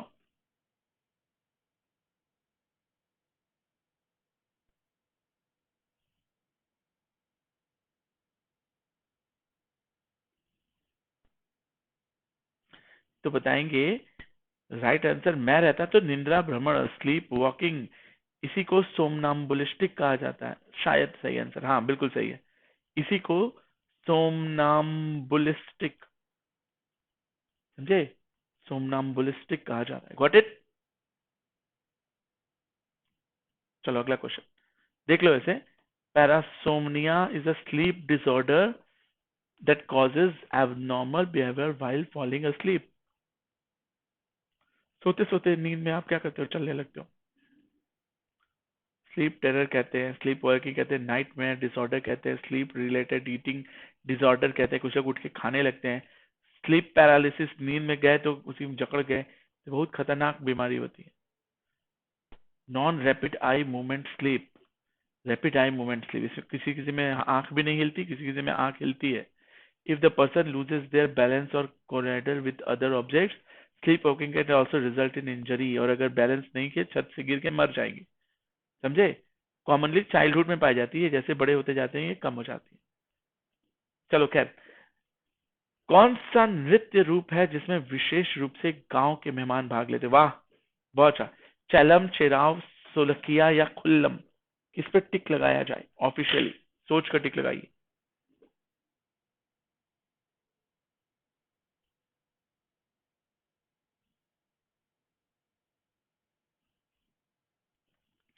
सोचो सोचो सोचो।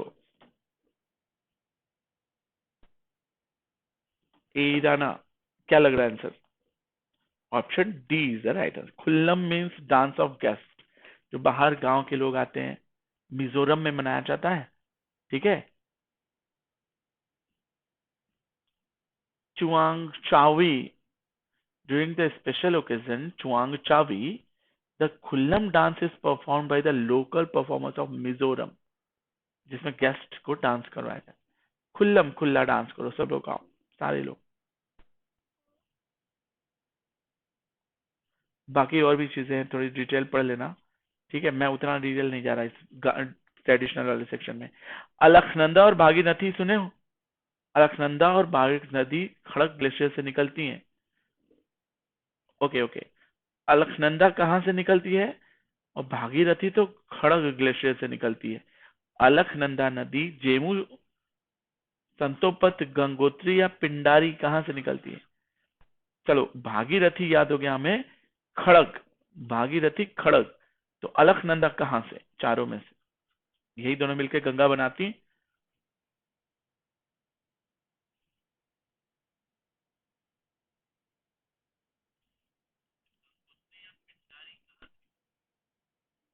बफर उफर नहीं हो रहा है, सही तो है।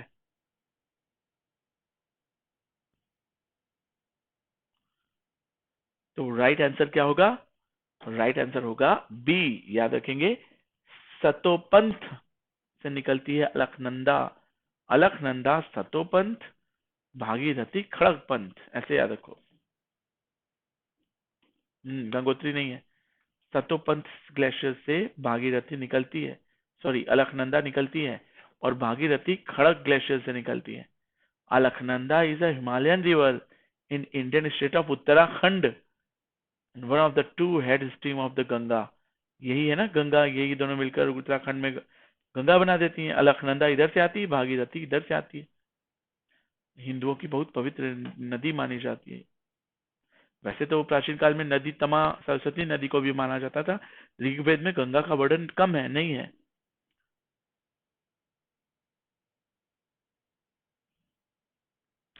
5 बड़ी नदियां हैं अलकनंदा की ट्रिब्यूटरी रिवर्स, दौली गंगा, नंदाकिनी, पिंडर, मंदाकिनी और भागीरथी। अगर पूछे अलकनंदा की 5 सहायक नदियां कौन है, तो ये सब वही हैं, खासतौर पे उत्तराखंड के सेक्शंस में आती हैं, और यही दोनों मिलती हैं last tributary merging at Devprayag. Alaknanda से लास्ट ट्रिब्यूटरी जो है वो भागीरथी मिलती है, और यहीं से देवप्रयाग बन जाता है उत्तराखंड में। मेरी बात फाइनली समझे, और वही नाम हो जाता है गंगा का। कंप्यूटर की स्क्रीन पर किसी वस्तु को किसी भी दिशा में ले जाने के लिए निम्नलिखित में से कौन सा point device, modem, joystick, server या फ्लोप्टिकल। बहुत अच्छा क्वेश्चन। कंप्यूटर की स्क्रीन है, मान लो मेरी लैपटॉप की स्क्रीन है, किसी वस्तु को किसी भी दिशा में ले जाना है, मान लो इसमें मुझे पूरा content right side left side ले जाना है, तो मैं मॉडेम से लेकर जाऊंगा कि जॉयस्टिक से लेकर जाऊंगा, सर्वर से लेकर जाऊंगा कि फ्लोप्टिकल से लेकर जाऊंगा? नाम क्या लग रहा है सही? पढ़ने में क्या लग रहा?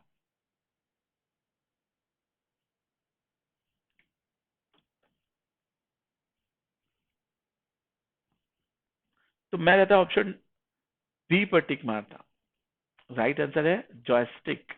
Joystick is an output device consisting of stick that pivot on a base and the report its angle and direction of the device it is controlling।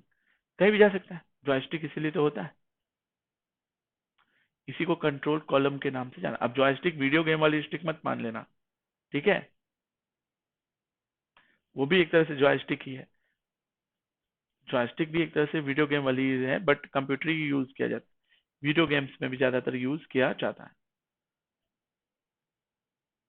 जैसे आपने प्ले स्टेशन 4 3 देखा होगा, ट्रेन या ट्रक या कहीं भी चलाने के लिए किसी भी डायरेक्शन में आपको कोई लगाना तो मूव कर सकते हो। सर्विलेंस कैमरा, व्हील चेयर सब चलता है। चल बताना, राष्ट्रपति द्वारा राज्यसभा में कितने सदस्यों को मनोनीत किया जाता है? ध्यान से सुनना, राज्यसभा बोल रहा है, ठीक है? तो लोकसभा में 2 एंग्लो इंडियंस को मनोनीत किया जाता था, जो खत्म कर दिया गया। वैसे 252 होते थे, सॉरी 552 होते थे, तो 550 लोगों को इलेक्ट किया जाता था, बाकी 2 को मनोनीत किया जाता था, लेकिन वास्तव में 545 ही हुए। और वो 545 भी नहीं, 543 होते थे, जिनमें से 2 एंग्लो इंडियन, और ये भी खत्म कर दिया गया। 540 हो गए शायद, पता करना। राज्यसभा में 12 अलग अलग फील्ड के लोगों को मनोनीत किया जाता था। वैसे तो 250 होते थे, लेकिन इसको 238 मानो प्लस 12 मानो, समझ गए? तो कितने सदस्यों को मनोनीत किया जाता है? तो 12 सदस्यों को मनोनीत किया जाता है, याद रखना।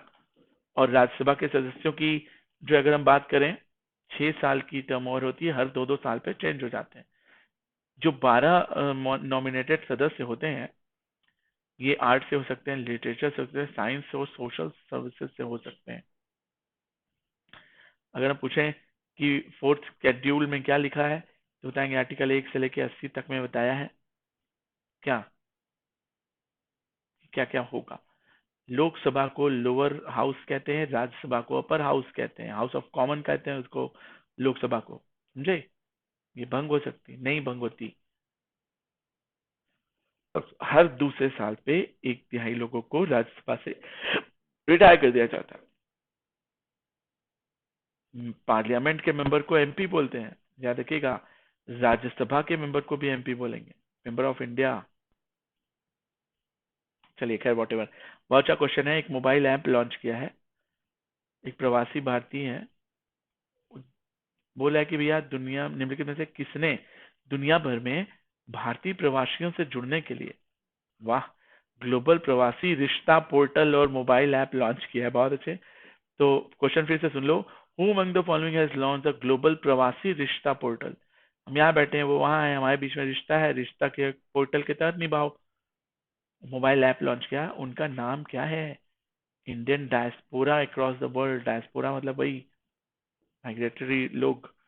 अब बताओ, जयशंकर है, अमित शाह है, मुरलीधरन है, या फिर हर्षवर्धन है? किस पे टिक लगाया जाए? बहुत अच्छा क्वेश्चन है।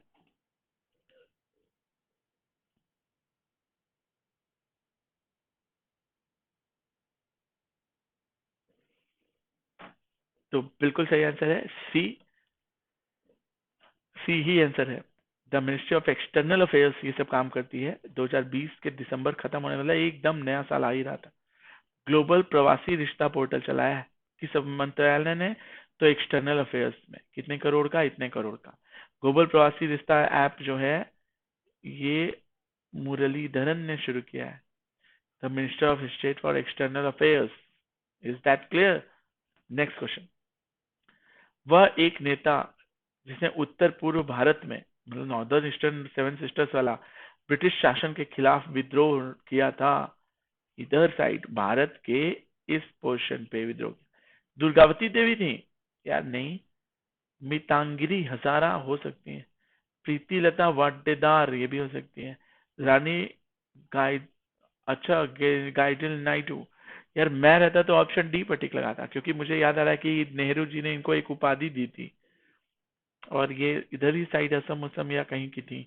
तो चलो बताओ आंसर क्या होगा। तो डी इज द राइट। गैरू नाल्डू बोलते हैं ना, गैजिल नाल्डू इज द राइट आंसर। इन्होंने ब्रिटिश रूलर्स के खिलाफ नॉर्दर्न ईस्टर्न में सेवन सिस्टर्स में बवाल किया था, समझे।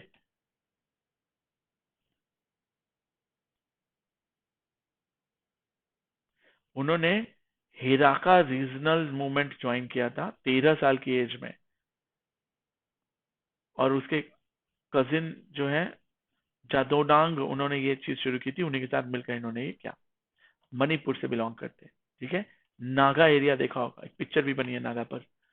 आतिशबाजी हरी रोशनी कैसे उत्पन्न करती है? सिलिकॉन से, पोटेशियम, सोडियम या बेरियम। आतिशबाजी में ऐसा हम क्या डालते हैं कि आकाश में हरे रंग की जो है वो कभी रोशनी, फुलझड़ी, अनार, या फिर ऊपर रॉकेट जाकर जो ब्लास्ट करता है हरे रंग का जलता है। ये ये मणिपुर से है। ये जो नाम मैंने बताया, ये रानी गैरू नाल्डू, ये मणिपुर से है, ठीक है। वहीं की क्षेत्रीय स्तर की राजनीति में उतरी अपने चचेरे भाई के साथ, और वहां पे डेवलपमेंट किया। ओके, और सोचो, और बताओ आंसर क्या होगा। आतिशबाजी में हरी रोशनी बनाने के लिए हम लोग बेरियम क्लोराइड ग्रीन कलर का यूज करते हैं। इसकी वजह से रूम टेम्परेचर पे ये क्या होता है, जल जाता है, मतलब ये हरे रंग छोड़ता है, समझे, ग्रीन कलर का प्रोड्यूस करता है। बेरियम क्लोराइड, याद रखना, क्लोराइड क्लोरोफिल से बना, क्लोरो हरा होता है, ऐसे याद रख लो। रेड कलर आतिशबाजी में जो आता है वो इसकी वजह से आता है, ऑरेंज आता है, येलो आता है। तो अलग अलग चीजें अलग अलग कलर की होती हैं, पहचाने रहो। लिस्ट याद रखना, कॉपर क्लोराइड ब्लू होता है, इसमें ब्लू नहीं दिया था तो याद रख लो। रेड, ऑरेंज, येलो, ब्लू और ग्रीन, यही तो होते हैं 5 मेन कलर। सबसे इंपॉर्टेंट चीज होती है कि आप इसका स्क्रीनशॉट खींच रहे हैं या नहीं खींच रहे। कलेक्शन ऑफ द आंसर्स है ना, ये सब चीजें समझो। किस वर्ष में पहली बार राज्य परिषद का गठन किया गया था? सबसे पहली बार राज्य परिषद जो बना है, राज्यसभा, राज्यसभा कब बनी है? देखो, आजादी होने के तुरंत बाद बनी होगी। 50, 52, 54 लग रहा, 49, सब सही लग रहा मुझे तो, क्योंकि इतना क्लोज ऑप्शन ही है।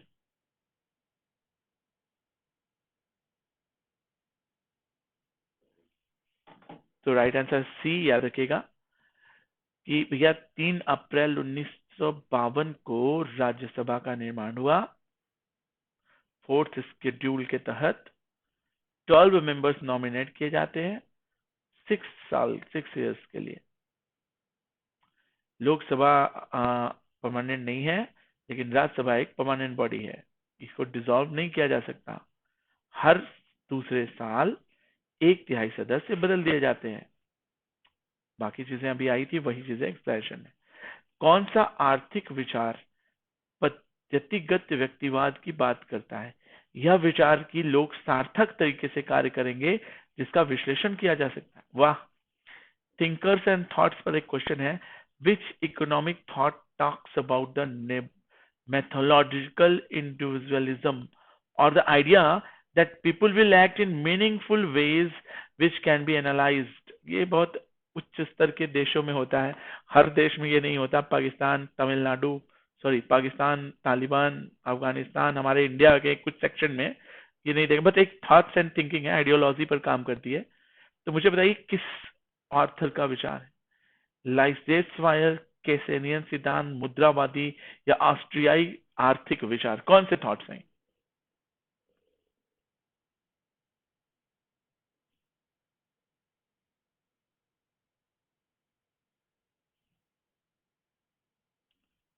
क्या नहीं समझा मैं? राना, राना, वो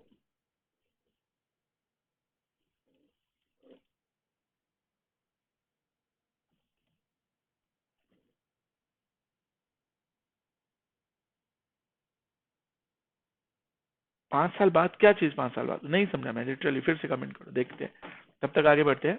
तो इसका राइट आंसर है, बता दूं मैं, ऑप्शन ए, ठीक है। याद रखिएगा, ऑस्ट्रेलियाई आर्थिक विचार जो है वो इस तरह का कॉन्सेप्ट देते हैं कि भैया लोग सार्थक तरीके से कार्य करेंगे जिसका एनालिसिस किया जा सकता है। इतना इजी थोड़ी होता है, लोगों के दिमाग में क्या चल रहा, करेंगे कि नहीं, उनको एनालाइज कर पाओगे कि नहीं, सही है कि गलत, धोखेबाज है कि, कठिन है, बट ये आइडियोलॉजी है, मानो। चलो आगे बढ़ते हैं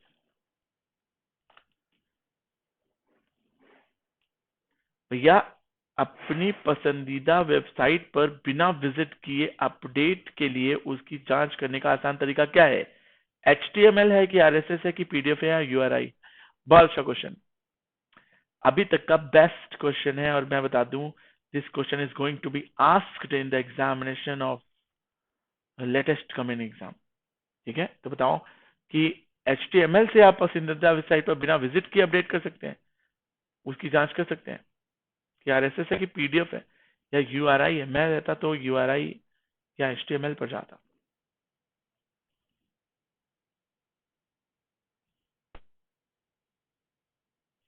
सोचिए सोचिए। तो RSS is the right, really simple syndication is the right answer. याद रखिएगा, RSS रियली सिंपल सिंडिकेशन के थ्रू आप बिना उसकी वेबसाइट पर जाए, फेवरेट वेबसाइट पर अपडेट, और उसके without having the visit them all, उन पर जाए बिना आप जाकर। देखोगे आजकल फेसबुक पे वन टच करते ही अलाउ पूछता है और सीधे आप पहुंच जाते, तो वो RSS होता है। It's easy way to keep up with news information that's important to you, helps you avoid the conventional methods of the browsing and searching। पहले क्या होता था, HTTP लिखो, फिर डबल स्लैश हैश लगाओ, ये इतना वेबसाइट लिखो, .com.in, सबसे बच जाओगे। वन टच RSS थ्रू सीधे वेबसाइट। किस शहर में अखिल भारतीय शतरंज संघ का मुख्यालय भी होता है? अच्छा।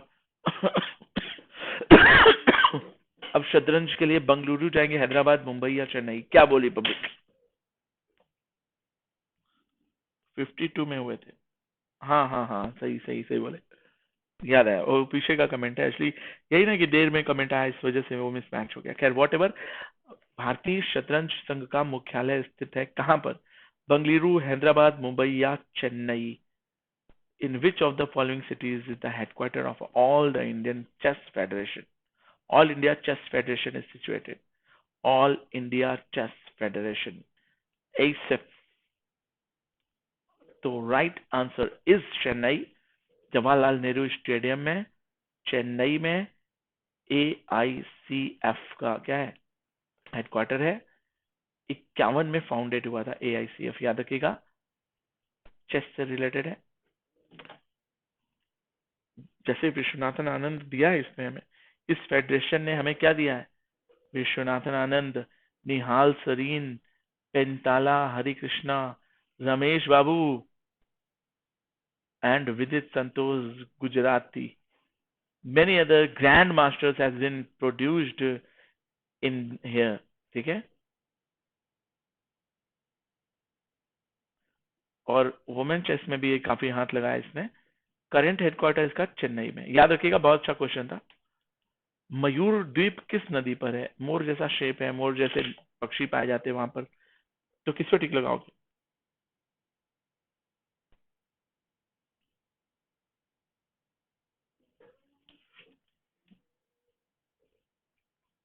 मयूर द्वीप किस नदी पर स्थित है? तो बताएंगे मयूर द्वीप ब्रह्मपुत्र नदी पर है, याद रखिएगा। Peacock island is situated at the Brahmaputra river in which state? तो गुवाहाटी, असम। वैसे भी ब्रह्मपुत्र असम में ही होती है, याद रखिएगा, समझे। हिंदू गॉडेस पार्वती जो है मयूर पर आती है ना, वाइफ ऑफ शिवा एंड आनंद जॉय। ठीक है, याद रखिएगा। It is also known as Bhasmanchal. भस्म मतलब होता है डिस्ट्रॉय, चल का मतलब होता है प्लेस, भस्मांचल, याद रखेंगे। पीकॉक आइलैंड को भस्मांचल भी कहा जाता है। ओके, फीदर्स ऑफ पीकॉक के नाम से बनाया गया था, which thought resemble the peacock island. इसका स्ट्रक्चर इसका मोर के पंख जैसा है, इसीलिए इसको पीकॉक आइलैंड कहते हैं। ठीक है, और भी बहुत सारी चीजें हैं, पढ़ना डिटेल में। मैंने कहा था सेंसस के क्वेश्चन हो गए। 2011 की जनगणना के अनुसार भारत का सबसे कम घनी आबादी वाला जिला दिबांग घाटी किस राज्य में स्थित है? 21 की जनगणना के अनुसार भारत का सबसे कम घनी आबादी वाला जिला दिबांग, आपको पता है सबसे कम घनी आबादी है। अरुणाचल प्रदेश, नागालैंड, तेलंगाना, हिमाचल। दिबांग कहाँ है? दिहांग, दिबांग जहां तक मुझे आ रहा है कि अरुणाचल प्रदेश है। दिहांग असम में था, दिबांग अरुणाचल प्रदेश में होगा जहां तक मैं जानता हूं। तो let us see, option A बिल्कुल सही है, Arunachal Pradesh. Arunachal Pradesh displays the lowest population density in the country with the population of this much only, Dibang. ठीक है, दिबांग वैली अरुणाचल प्रदेश में है, दिबांग रिवर के पास, समझे। Some of the major river of Dibang valley district is Ahui, Emra, Mathun, Dri, टैंगोन।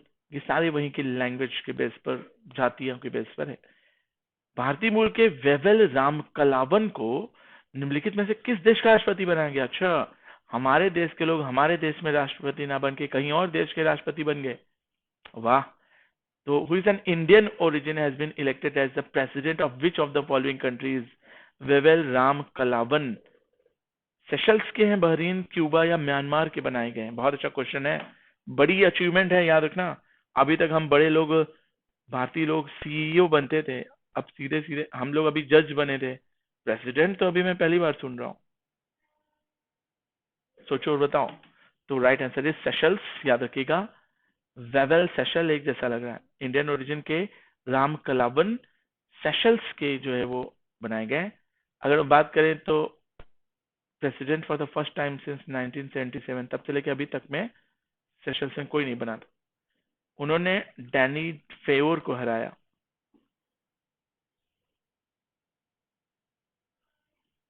बाकी डिटेल्स पढ़ना। किस वर्ष बंगाल में दीवानी ईस्ट इंडिया कंपनी को हस्ताक्षरित कर दी गई थी कि भैया लो, बंगाल की दीवानी हम तुमको दे रहे हैं, ईस्ट इंडिया कंपनी ब्रिटिशर्स को दे रहे हैं? 80, 65, 54, किस पे टिक रहोगे? ये बंगाल की दीवानी है, ये दीवानी ब्रिटिशर्स, ये लो तुम लोग संभालो, कब दी गई थी? 80, 65, 54 या फिर क्या? मुझे याद आ रहा है 1765 ही होगा, इलाहाबाद की संधि हुई थी उसी समय होगा। हाँ बिल्कुल सही। देखो मैं बता रहा हूँ क्या हुआ था। 1757 में प्लासी का युद्ध हुआ, मीर जाफर मीर कासिम वाला। फिर 1764 में बक्सर का युद्ध हुआ, जिसमें अवध के नवाब शाह आलम द्वितीय, नहीं, सिराजुद्दौला के सुजाउद्दौला थे, और दिल्ली के मुगल सुल्तान शाह आलम द्वितीय और मीर कासिम थे। तीनों ने मिलकर अंग्रेजों के खिलाफ युद्ध किया। हेक्टर ह्यूज मुनरो थे शायद। और उनके बाद फाइनली दीवानी बंगाल की किसको मिल गई? ईस्ट इंडिया कंपनी को मिल गई, क्योंकि उन्होंने फिर से मीर जाफर को क्या किया? मीर कासिम को हटाकर मीर जाफर को राजा बना दिया। ठीक है, तो डिटेलिंग पढ़ो इसका डिटो। शाह आलम द्वितीय, बंगाल की दीवानी, बिहार और उड़ीसा तीनों की दीवानी क्या थी? उनको दे देते हैं, क्योंकि मुगल बादशाह यही मेन रहते हैं। बक्सर का युद्ध के समय में हुआ था, अवध के नवाब सिजाउद्दौला भी साथ थे उसके, आलम द्वितीय के साथ मीर कासिम थे, लेकिन बाद में वो हार जाते। उसके बाद दीवानी लेकर इलाहाबाद की संधि होती है, और उसके तहत कोरा, इलाहाबाद एंड कोरा की संधि होती है। उसके तहत मीर जाफर को वापस बंगाल का नवाब बना दिया जाता है। बहुत अच्छा क्वेश्चन है। चैनल या जल डमरू ग्रेट निकोबार द्वारा और इंडोनेशिया के सुमात्रा द्वीप के बीच में से, देखो, भारत का निकोबार और इंडोनेशिया का सुमात्रा, इन दोनों के बीच में एक जल डमरू है। तो वो जल डमरू कौन सा है? ग्रैंड, 10 डिग्री, 9 डिग्री, पाक जल डमरू? यार ये बढ़िया क्वेश्चन है। ठीक है, सोचो और बताओ।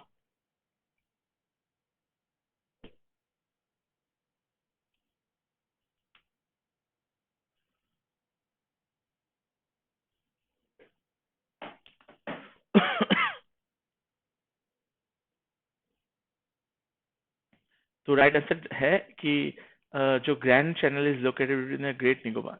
याद रखेंगे, ग्रैंड चैनल जो है यही है जो ग्रेट निकोबार और इंडोनेशिया के सुमात्रा द्वीप के बीच में आता है, इसको याद रखना।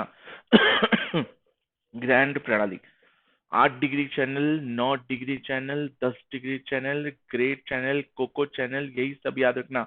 यही पांचों में से पूछता है हमेशा। पाक जल डमरू तो ये भारत और श्रीलंका के बीच वाला है, समझे। चलो खैर आगे बढ़ेंगे। क्वेश्चन क्या कह रहा है इसका एक बार डिटेल देख लो। Great channel is located in the western edge of the Malacca के पास पड़ता है, समझे। केप ऑफ गुड होप जो है वो सॉरी अफ्रीका में पड़ता है। द गल्फ ऑफ एडन जानते हो एंड द स्ट्रेट ऑफ हरमुज, इन्हीं तीनों से मिलकर वो कॉम्बिनेशन बनाता है। बाकी डिटेलिंग ज्योग्राफी की है, ठीक है, पढ़ते रहिएगा। इसको पॉपुलरली 6 डिग्री चैनल भी कहा जाता है। बहुत अच्छा क्वेश्चन है ये, बहुत अच्छा क्वेश्चन। अभी तक हम लोग 8 डिग्री, 9 डिग्री, 10 डिग्री जानते थे, अब 6 डिग्री भी जान गए। तो यही ग्रेट चैनल को ही 6 डिग्री चैनल कहते हैं, जो सुमात्रा आइलैंड्स और ग्रेट निकोबार के बीच का जल डमरू है। जल डमरू को इस्तमस कहा जाता है, याद रखना। खैर वॉट एवर।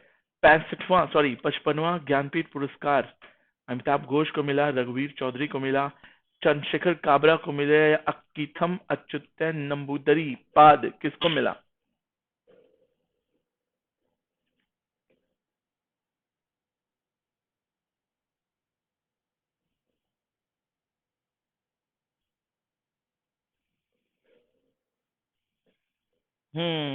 तो किस पे टिक लगाएंगे? तो राइट आंसर है D, Namboodiri is the right answer. Akkitham Achuthan Namboodiri and the prestigious 55th Jnanpith award. Jnanpith award क्या नाम था उसका? ज्ञानपीठ, हाँ थोड़ी सी स्पेलिंग मिस है। ज्ञान, GYAN, ज्ञानपीठ, ठीक है, याद रखिएगा। ज्ञानपीठ अवार्ड 52 साल के नंबूदरी को मिला है पोएट राइटिंग के लिए, मलयालम लैंग्वेज, केरला के, समझे। बहुत सारे पद्मश्री भी जीता उन्होंने 2007 में। साहित्य अकादमी अवार्ड भी 73 में जीता उन्होंने। ऐसे बहुत सारे अवार्ड्स उन्होंने जीते। उनकी कुछ किताबों के नाम भी याद कर ले जाना, और भी डिटेलिंग्स इसमें एक्सप्लेन्ड की हुई है, डिटेल पढ़ लेना। चलो 2017 से 18 के अनुसार कौन सबसे बड़ा ज्वार उत्पादक राज्य था? ये छोड़ दो क्वेश्चन, क्योंकि ये 2017-18 का करंट का नहीं है। आंसर इसका देख लो वैसे। सी होगा महाराष्ट्र। ज्वार बाजरा मोटे अनाज कहाँ पर उगेंगे? यही डेक्कन प्लेटूज महाराष्ट्र वाले सेक्शन पे। तो 2017-18 का Maharashtra was the largest jowar production in India, समझे। द करंट फिक्सेस है MSP, समझते हो, minimum supporting price. 23 form commodities, 7 cereals, paddy, wheat, maize. देखो बहुत अच्छा क्वेश्चन है। यहाँ से एक्सप्लेनेशन में एक बड़ा अच्छा वो मिला कि MSP है जो है 7 सीरियल्स होते हैं। सातों सीरियल्स के नाम है पैडी, व्हीट, मेज, बाजरा, ज्वार, रागी एंड बार्ले। इनमें से कई सारी चीजों से बियर भी बनती है, जानते होगे। 5 तरह की दाल होती है, चना, अरहर, तुर बोलते हैं, उरहर, उड़द, मूंग और मसूर की दाल होती है। 7 तरह के ऑयल सीड्स होते हैं, rapeseed, mustard, groundnut, soybean, sunflower, sesame flower, safflower और निगा सीड। कमर्शियल क्रॉप्स क्या होते हैं? कॉटन है, शुगर केन है, जानते हो। कोपरा और रॉ जूट भी जान जाओ। यहां से आपका एक गेम बना कि एक अच्छा कलेक्शन मिला, एक स्क्रीनशॉट खींचो, ठीक है। हिट रिफ्रेश बहुत अच्छी बुक है। जहां तक मुझे लगता है कि ये मैं कहता तो सत्या नडाल पर टिक लगाता। ऐश्वर्या राय रिफ्रेश से रिलेटेड नहीं होंगी। काजी नजरुल इलाम मोहन, सत्या नडाल जो है माइक्रोसॉफ्ट के है ना शायद, तो इन्होंने हिट रिफ्रेश नाम की बुक लिखी। तो बिल्कुल सही है सत्या नडाल, जो कि माइक्रोसॉफ्ट के फिलंथ्रॉफी के अंदर में आते हैं। नॉन फिक्शन बुक है ये, मतलब ओरिजिनल है। Jill Tracy Nicholas and George Saw को ऑथर्ड है इसके। बहुत अच्छा क्वेश्चन है कि ये मिला कि को ऑथर्ड भी है इसके। सीईओ हैं ये सत्या नडाल, याद रखना, माइक्रोसॉफ्ट के सीईओ हैं। अभी अन अकेडमी ने शायद माइक्रोसॉफ्ट से एक बहुत अच्छी टाई अप की हुई है। काजी नजरुल इस्लाम कौन है? बंगाली पोएट हैं, बांग्लादेश के हैं। इन्होंने बहुत सारी पोएम लिखी, जैसे कौद्रोही कवि, रेबल पोएट, विद्रोही कवि, सॉरी विद्रोही कवि, विद्रोही कवि के नाम से जाना जाता है इनको। नजल गीत, म्यूजिक ऑफ नजल बनाया उन्होंने।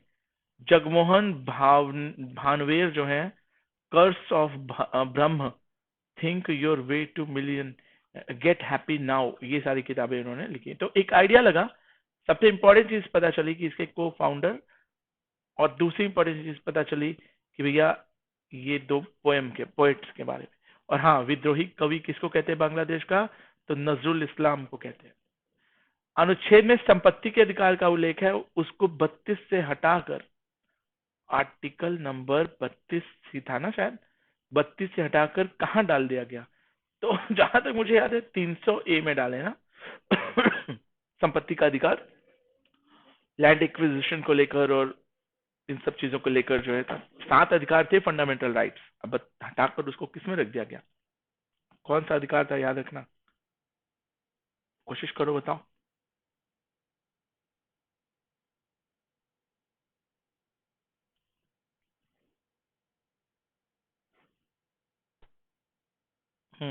तो finally 300A is the right answer. याद रखिएगा, आर्टिकल 19 से लेके 31 तक में चीज होती है राइट टू प्रॉपर्टी। आर्टिकल 19 क्या कहता है? Right of the all citizen to acquire and hold and dispose of the property ले सकते हैं। 31 कहता है कि no person shall be deprive of his property except by the authority of law. किसी को और कोई नहीं हटा सकता, कानून चाहे तो हटा सकता है, ठीक है, बट आप उसके लिए क्लेम भी कर सकते हैं। 1978 को 44वां अमेंडमेंट हुआ, जिसमें फंडामेंटल राइट्स में एक हटा दिया गया, और उस आर्टिकल को हटाकर 300A में डाल दिए कि भाई हटाओ इसको, 300A में डालो, समझे?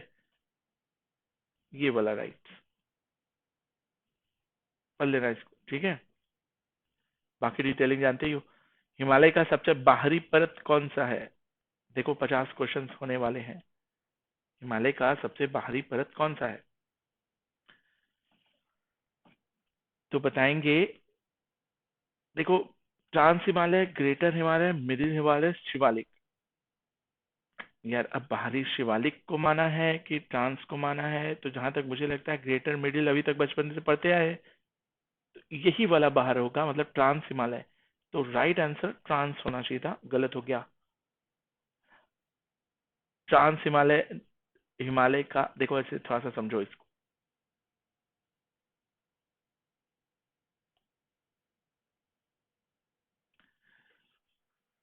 एशिया था, भारत नहीं था। भारत ऑस्ट्रेलिया, ट्रांस ऑस्ट्रेलिया का अफ्रीका का प्लेट था, यहाँ से टूटा भारत, टूट कर जाकर इससे लड़ा। लड़ने की वजह से फोल्डेड माउंटेन्स बने। सबसे पहले ट्रांस हिमालय बना, फिर मिडिल ग्रेटर हिमालय, फिर मिडिल हिमालय, उसके बाद शिवालिक। तो शिवालिक को हिमालय का पार्ट नहीं माना गया। अच्छा ठीक है, तो बोला है कि भैया सबसे बाहरी हिमालय का पार्ट है, लेकिन सबसे बाहरी परत, सबसे निचली परत। तो Shivalik is the right answer. उच्च, लघु और ट्रांस ऐसे आते हैं। 4 पार्ट होता है हिमालय का, याद रखना। वैसे देखा जाए, शिवालिक हिमालय को माउंटेन रेंजेस में आउटर हिमालय की कैटेगरी में रखा गया है। Got it. चलें आगे बढ़े।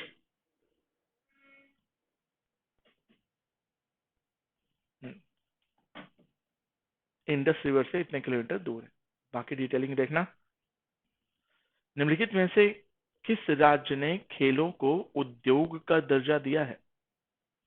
खेलों को उद्योग का दर्जा।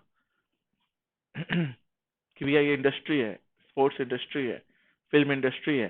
तो असम, मिजोरम, बिहार या मणिपुर। क्यों उद्योग है? कि इसमें हम लोग एम्प्लॉयज लगाते हैं, ये दौड़ते हैं, मेहनत करते हैं, काम करते हैं, मेडल लाते हैं, कमाते हैं, हमारा ब्रांडिंग बनता है, हमें पैसे आते हैं। तो इट्स ऑल्सो एन इंडस्ट्री।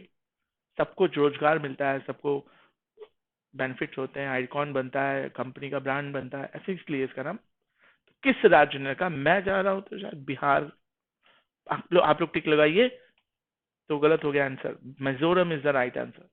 देखोगे अभी 50-40 क्वेश्चन में से मेरे 2 क्वेश्चन गलत हुए। याद रखिएगा, बी ऑप्शन बिल्कुल सही है, बिहार नहीं है। मिजोरम ने खेल भावना को, और मिजोरम में भी स्पोर्ट्स, क्योंकि यहाँ पर मिजोरम में खेती होती नहीं, ठंडा प्रदेश है, अच्छा कोई क्रॉप उगता नहीं, रोड बहुत अच्छी है नहीं, पहाड़ी इलाका है, लोग 2 ही 4 सिलेक्टेड जॉब करते हैं। तो यहाँ के लोगों में भी स्पोर्ट्स स्पिरिट जगाने के लिए और उसको एज अ पैशन के साथ साथ उसको प्रोफेशन बनाने के लिए, उसको कैबिनेट मिनिस्ट्री ने वहां पर डिसाइड किया कि भैया क्या कर दें, लॉकडाउन में फाइनली जोरासमंगा ने फाइनली ये कहा कि भैया अब से ये इंडस्ट्री मानी जाएगी, जो भी स्पोर्ट्स में आएगा वो इंडस्ट्री, उसको जॉब भी मिलेगी, पैसा भी मिलेगा और मेहनत भी करें, केवल स्पोर्ट्स खेल और मेहनत इंटरटेनमेंट के लिए नहीं होगा। चलिए खैर, राष्ट्रमंडल खेल कॉमनवेल्थ 2018 भारत का पहला स्वर्ण पदक मिला था, किसको मिला था? क्योंकि अगला राष्ट्रमंडल होने वाला है, इसलिए कॉमनवेल्थ से संबंधित पिछले कॉमनवेल्थ के क्वेश्चन जरूर पूछेगा। विकास गौड़ा, दीपक लाथेर, मीनाबाई चानू या फिर सिनीजोन, किस पर टिक लगाएंगे?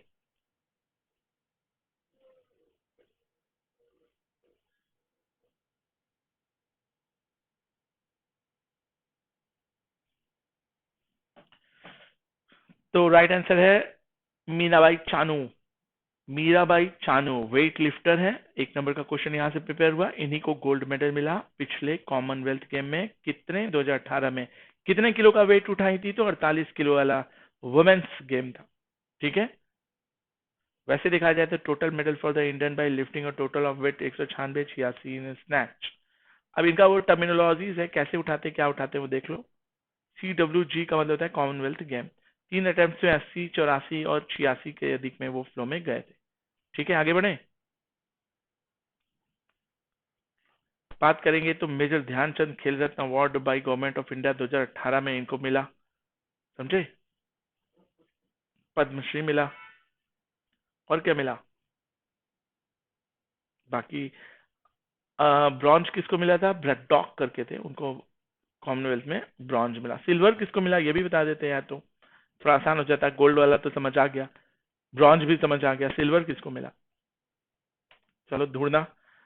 गरीब परिवारों के ग्रामीण युवाओं के कौशल और उत्पादक क्षमता को विकसित करने वाले विकास समावेशी प्राप्त करने के उद्देश्य से निम्नलिखित में से कौन सरकारी योजना शुरू की गई?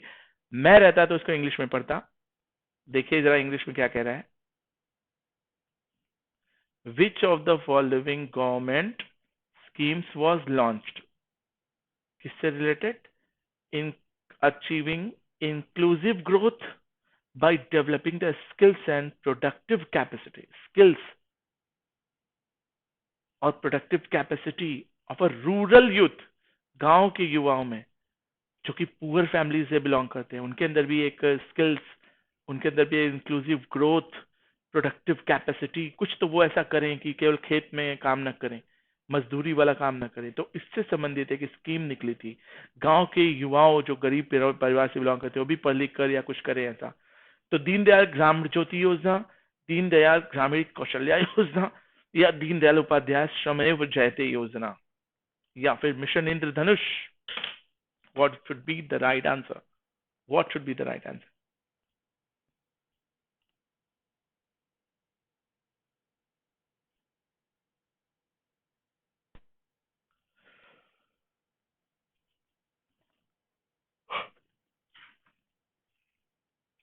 तो राइट आंसर इज बी। बहुत इजी, पढ़कर समझ गए होंगे।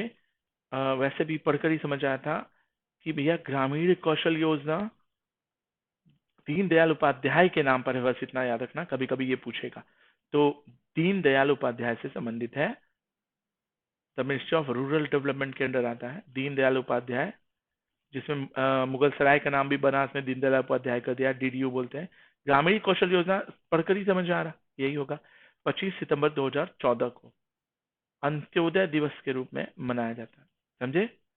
उसी दिवस के मतलब उसी दिन ये योजना शुरू की गई थी। आई बात समझ?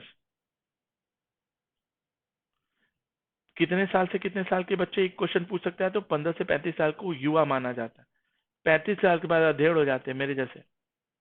जी डी DGP पहली महिला कौन? केरल की DGP महिला। केरल में, यार साउथ में पिक्चर में तो दिखाता है कि मुंबई की किरण बेदी या इस तरह से, तो केरल में पहली महिला DGP बनी। अभी तक केरल इतना पिछड़ा था, हमारे यहाँ भी तो बहुत से लोग DGP बने होंगे। खैर चलो, व्हाट, जहानवी फूकन, संगीता रेड्डी, श्रीलेखा रानी रामपाल, नाम सुना लग रहा है। नहीं, रानी रामपाल कोई और नाम, कहीं और सुना है ये नाम।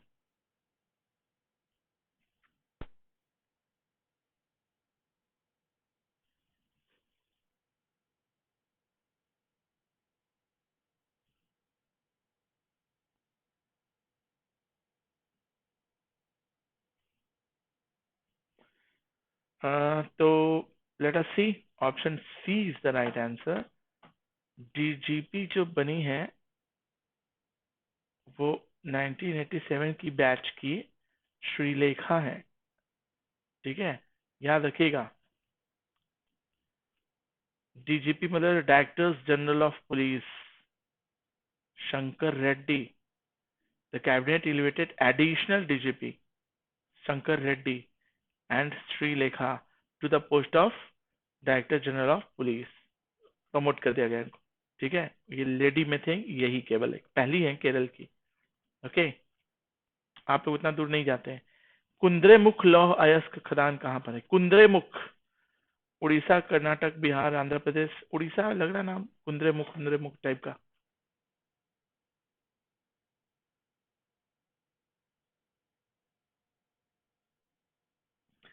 तो लेट अस सी, उड़ीसा नहीं है, राइट आंसर है Kudremukh iron ore company is situated in Karnataka. Karnataka में कोलार की खान भी है, आयरन का ओर भी है। वाह। मध्य प्रदेश में पन्ना है, हीरे की खान है। सूरत में हीरे का व्यापार है। बहुत अच्छे। तो ये सब चीजें जो बोलता हूँ लिख लिया करो, समझे। नेक्स्ट क्वेश्चन बोला कि भैया 31 का गांधी इरविन पैक्ट हुआ था, इस पैक्ट में क्या क्या परिणाम हुए? मैंने क्या बताया था कि भारतीय राष्ट्रीय कांग्रेस सविनय अवज्ञा आंदोलन को समाप्त कर दे, सिविल डिसोबीडियंस मूवमेंट को। तो बिल्कुल सही लग रहा मुझे। भगत सिंह, राजगुरु, सुखदेव को निष्पक्ष सुनवाई होनी थी, नहीं ऐसा कुछ नहीं था, फांसी हो गई थी उनको। भारतीय प्रांतीय चुनाव की घोषणा, नहीं, ये तो बात ही नहीं हुई थी, वहां जाकर बात हुई थी। भारतीय राष्ट्रीय कांग्रेस बंगाल में शांतिपूर्ण विभाजन पे सहमत हो गई, बिल्कुल नहीं। तो ये तीनों गलत है, बी सी डी। सही ऑप्शन ए है कि भैया पहले तुम सिविल डिसोबीडियंस मूवमेंट बंद करो और जाओ लंदन, राजपूताना में बैठे, गांधी जी निकल गए। तो ऑप्शन ए सही है। 5 मार्च 1931 को महात्मा गांधी और इरविन के बीच में वॉइस ऑफ इंडिया थे, उस समय लॉर्ड इरविन, बीच में एक समझौता हुआ। कैसे शुरू हुआ था सिविल डिसोबीडियंस मूवमेंट? मैंने बताया था, नमक सत्याग्रह। सिंबॉलिक रूप में गांधी जी ने दांडी मार्च 12 मार्च 1930 को 72 अनुयायियों के साथ मिलकर वेब मिलर की अखबारी अध्यक्षता में उन्होंने क्या किया, 1930 में सिविल डिसोबीडियंस मूवमेंट शुरू किया। फिर एक मीटिंग हुई। ठीक है, और उस समय कांग्रेस के जो वो प्रेसिडेंट थे वो सरदार वल्लभ भाई पटेल थे। कभी कभी क्वेश्चन पूछता है। ठीक है, आगे बढ़े। सेकेंड राउंड टेबल मीटिंग ही ऐसी थी जिसमें इंडियन नेशनल कांग्रेस ने भाग लिया। नैनार विष्णु जी के भक्तों को कहा जाता है, और नैनार शैव शिव जी के भक्तों को कहा जाता है, अलवार विष्णु जी के भक्तों को कहा जाता है। बोला भैया नैनार कौन नहीं था? सुरारन नैनार थे कि नैनार नहीं थे? अंदल, अपर, सबमंदर। तो चलिए मैं और इजी कर देता हूँ, बहुत कठिन क्वेश्चन है थोड़ा ये, मतलब ये नाम रखने वाली बात करें तो option B is the right answer. ये नैनार नहीं थे। कौन?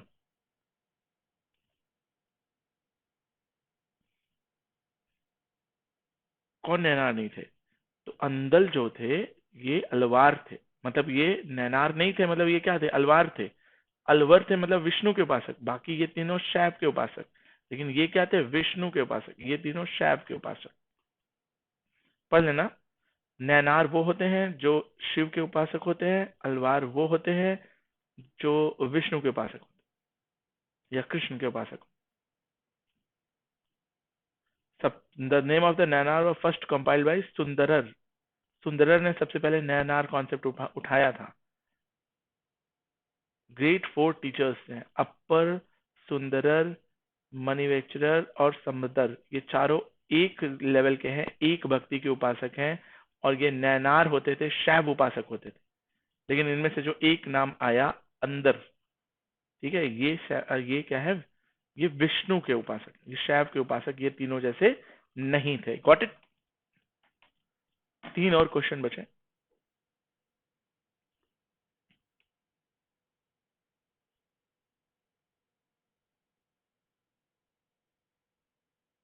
युवराज बस तीन क्वेश्चन है, सुनकर जाओ। निम्नलिखित में से कौन सी भाषा कंप्यूटर की है? बताओ, स्नोबॉल, पास्कल, एनालॉग या एसक्यूएल? चौथी पीढ़ी की भाषा, फोर्थ जनरेशन की कंप्यूटर प्रोग्रामिंग भाषा। वैसे तो कोबोल है, ठीक है, ऐसे बहुत सारी भाषाएं हैं। अब आप मुझे बताइए चौथी पीढ़ी की भाषा कौन सी है कंप्यूटर के प्रोग्रामिंग की? तो एसक्यूएल को ही चौथी पीढ़ी की भाषा माना जाता है। इसका फुल फॉर्म याद रखना, वैसे तो देखा जाए चौथी पीढ़ी के और भी एग्जांपल्स हैं, पर्ल है, पाइथन है, रूबी है, एसक्यूएल है, मैटलैब है, ये सब चौथी पीढ़ी में आते हैं। अगर हम पहली जनरेशन की बात करें तो लो लेवल की लैंग्वेज होती थी, मशीन लैंग्वेज बोलते थे। सेकंड में आ गए थे लो लेवल, वो भी था, असेंबली लैंग्वेज थी, हार्डवेयर ड्राइव्स आ गए थे। थर्ड जनरेशन में सी प्लस प्लस, जावा, विजुअल बेसिक, जावा स्क्रिप्ट थी। इसी समय में मैंने कंप्यूटर सीखा था। फोर्थ जनरेशन लैंग्वेज की अगर मैं बात करूं तो भैया ये है, वैसे तो और भी बहुत सारी है, बट ये याद रखो। लास्ट क्वेश्चन, संगीतकार बिस्मिल्लाह खान निम्नलिखित में से किस वाद्य यंत्र से जुड़े हैं? तो बिस्मिल्लाह खान शहनाई बजाते थे, हमारे बनारस के थे, तो इसमें सोचना क्या है, समझे? शहनाई वादक थे, उत्तर प्रदेश के थे, ठीक है।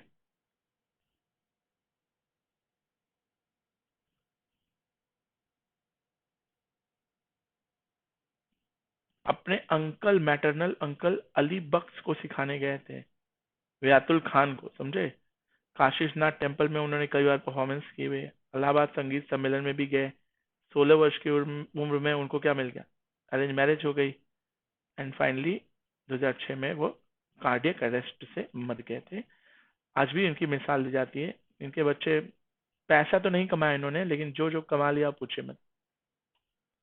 खैर, राज्यसभा के कामकाज से संबंधित निम्नलिखित में से कौन सा कथन सही है? राज्यसभा भंग होने का अधीन नहीं है, सही तो है। राष्ट्रपति सहमत होने के बाद राज्यसभा भंग हो जाए, बिल्कुल नहीं होती। राज्यसभा हर दूसरे साल बिल्कुल नहीं होती। लोकसभा के विघटन के बाद राज्यसभा भंग होती ही नहीं, तो तीनों गलत है। पहला ऑप्शन सही होगा। Is that clear? Everybody got it?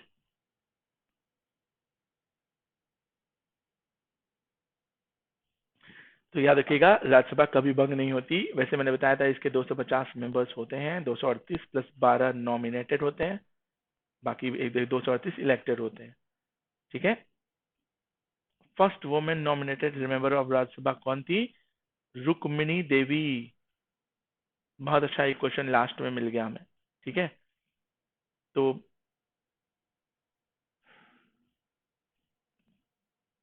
चलो आगे बढ़ते हैं। तो आज की क्लास यहीं पर खत्म करते हैं। तीन साढ़े जो है वो बहुत अच्छा सेशन गया हमारा। ये हमारा जो है टेलीग्राम चैनल है, आप चाहें तो कर्सर के ठीक नीचे वी शेप का बना हुआ डिस्क्रिप्शन, उसमें भी हमारा टेलीग्राम चैनल, मेरे प्लस क्लासेस की लिंक जिसमें मैं इंग्लिश की क्लासेस ले रहा हूँ, मेरी स्पेशल क्लासेस की लिंक, मेरी कुछ एसएसबी के क्लासेस की लिंक और पीडीएफ, सब कुछ अवेलेबल है। मेरा स्पेशल कोड है कि आप उस कोड को लगाकर डिस्क्रिप्शन पे क्या कर सकते हो, कुछ डिस्काउंट पा सकते हो, ठीक है। ये आइकॉनिक सब्सक्रिप्शन लीजिए, प्लस के बजाय थोड़ा पैसा लगाइए, सीरियस होइए लाइफ में, अपना परफॉर्मेंस अच्छा करिए, पर्सनल गाइडलाइन और एक्सपर्ट की गाइडलाइन के साथ अपना एक स्टडी प्लानर बनाइए जिसको हम बाइकली रिव्यू करेंगे, बाई वीकली रिव्यू। ये सब आइकॉनिक में मिलता है आपको। टेस्ट एनालिसिस, आपने किस सेक्शन में, history, civic, geography, polity, science weak है, मैथ्स वीक है, इंग्लिश वीक है, क्या वीक है, टेस्ट से पता चलेगा। पहले टेस्ट लेंगे, फिर आपके सेक्शंस पता करेंगे क्या वीक है, फिर उसको सही करेंगे, ठीक है। और अच्छा स्टडी मटेरियल देंगे, हाई लेवल, एलीट लेवल का स्टडी मटेरियल, ठीक है। अगर आप सब्सक्रिप्शन लेना चाहते हैं तो 12 महीने का सब्सक्रिप्शन लीजिए, ठीक है। 12 महीने का सब्सक्रिप्शन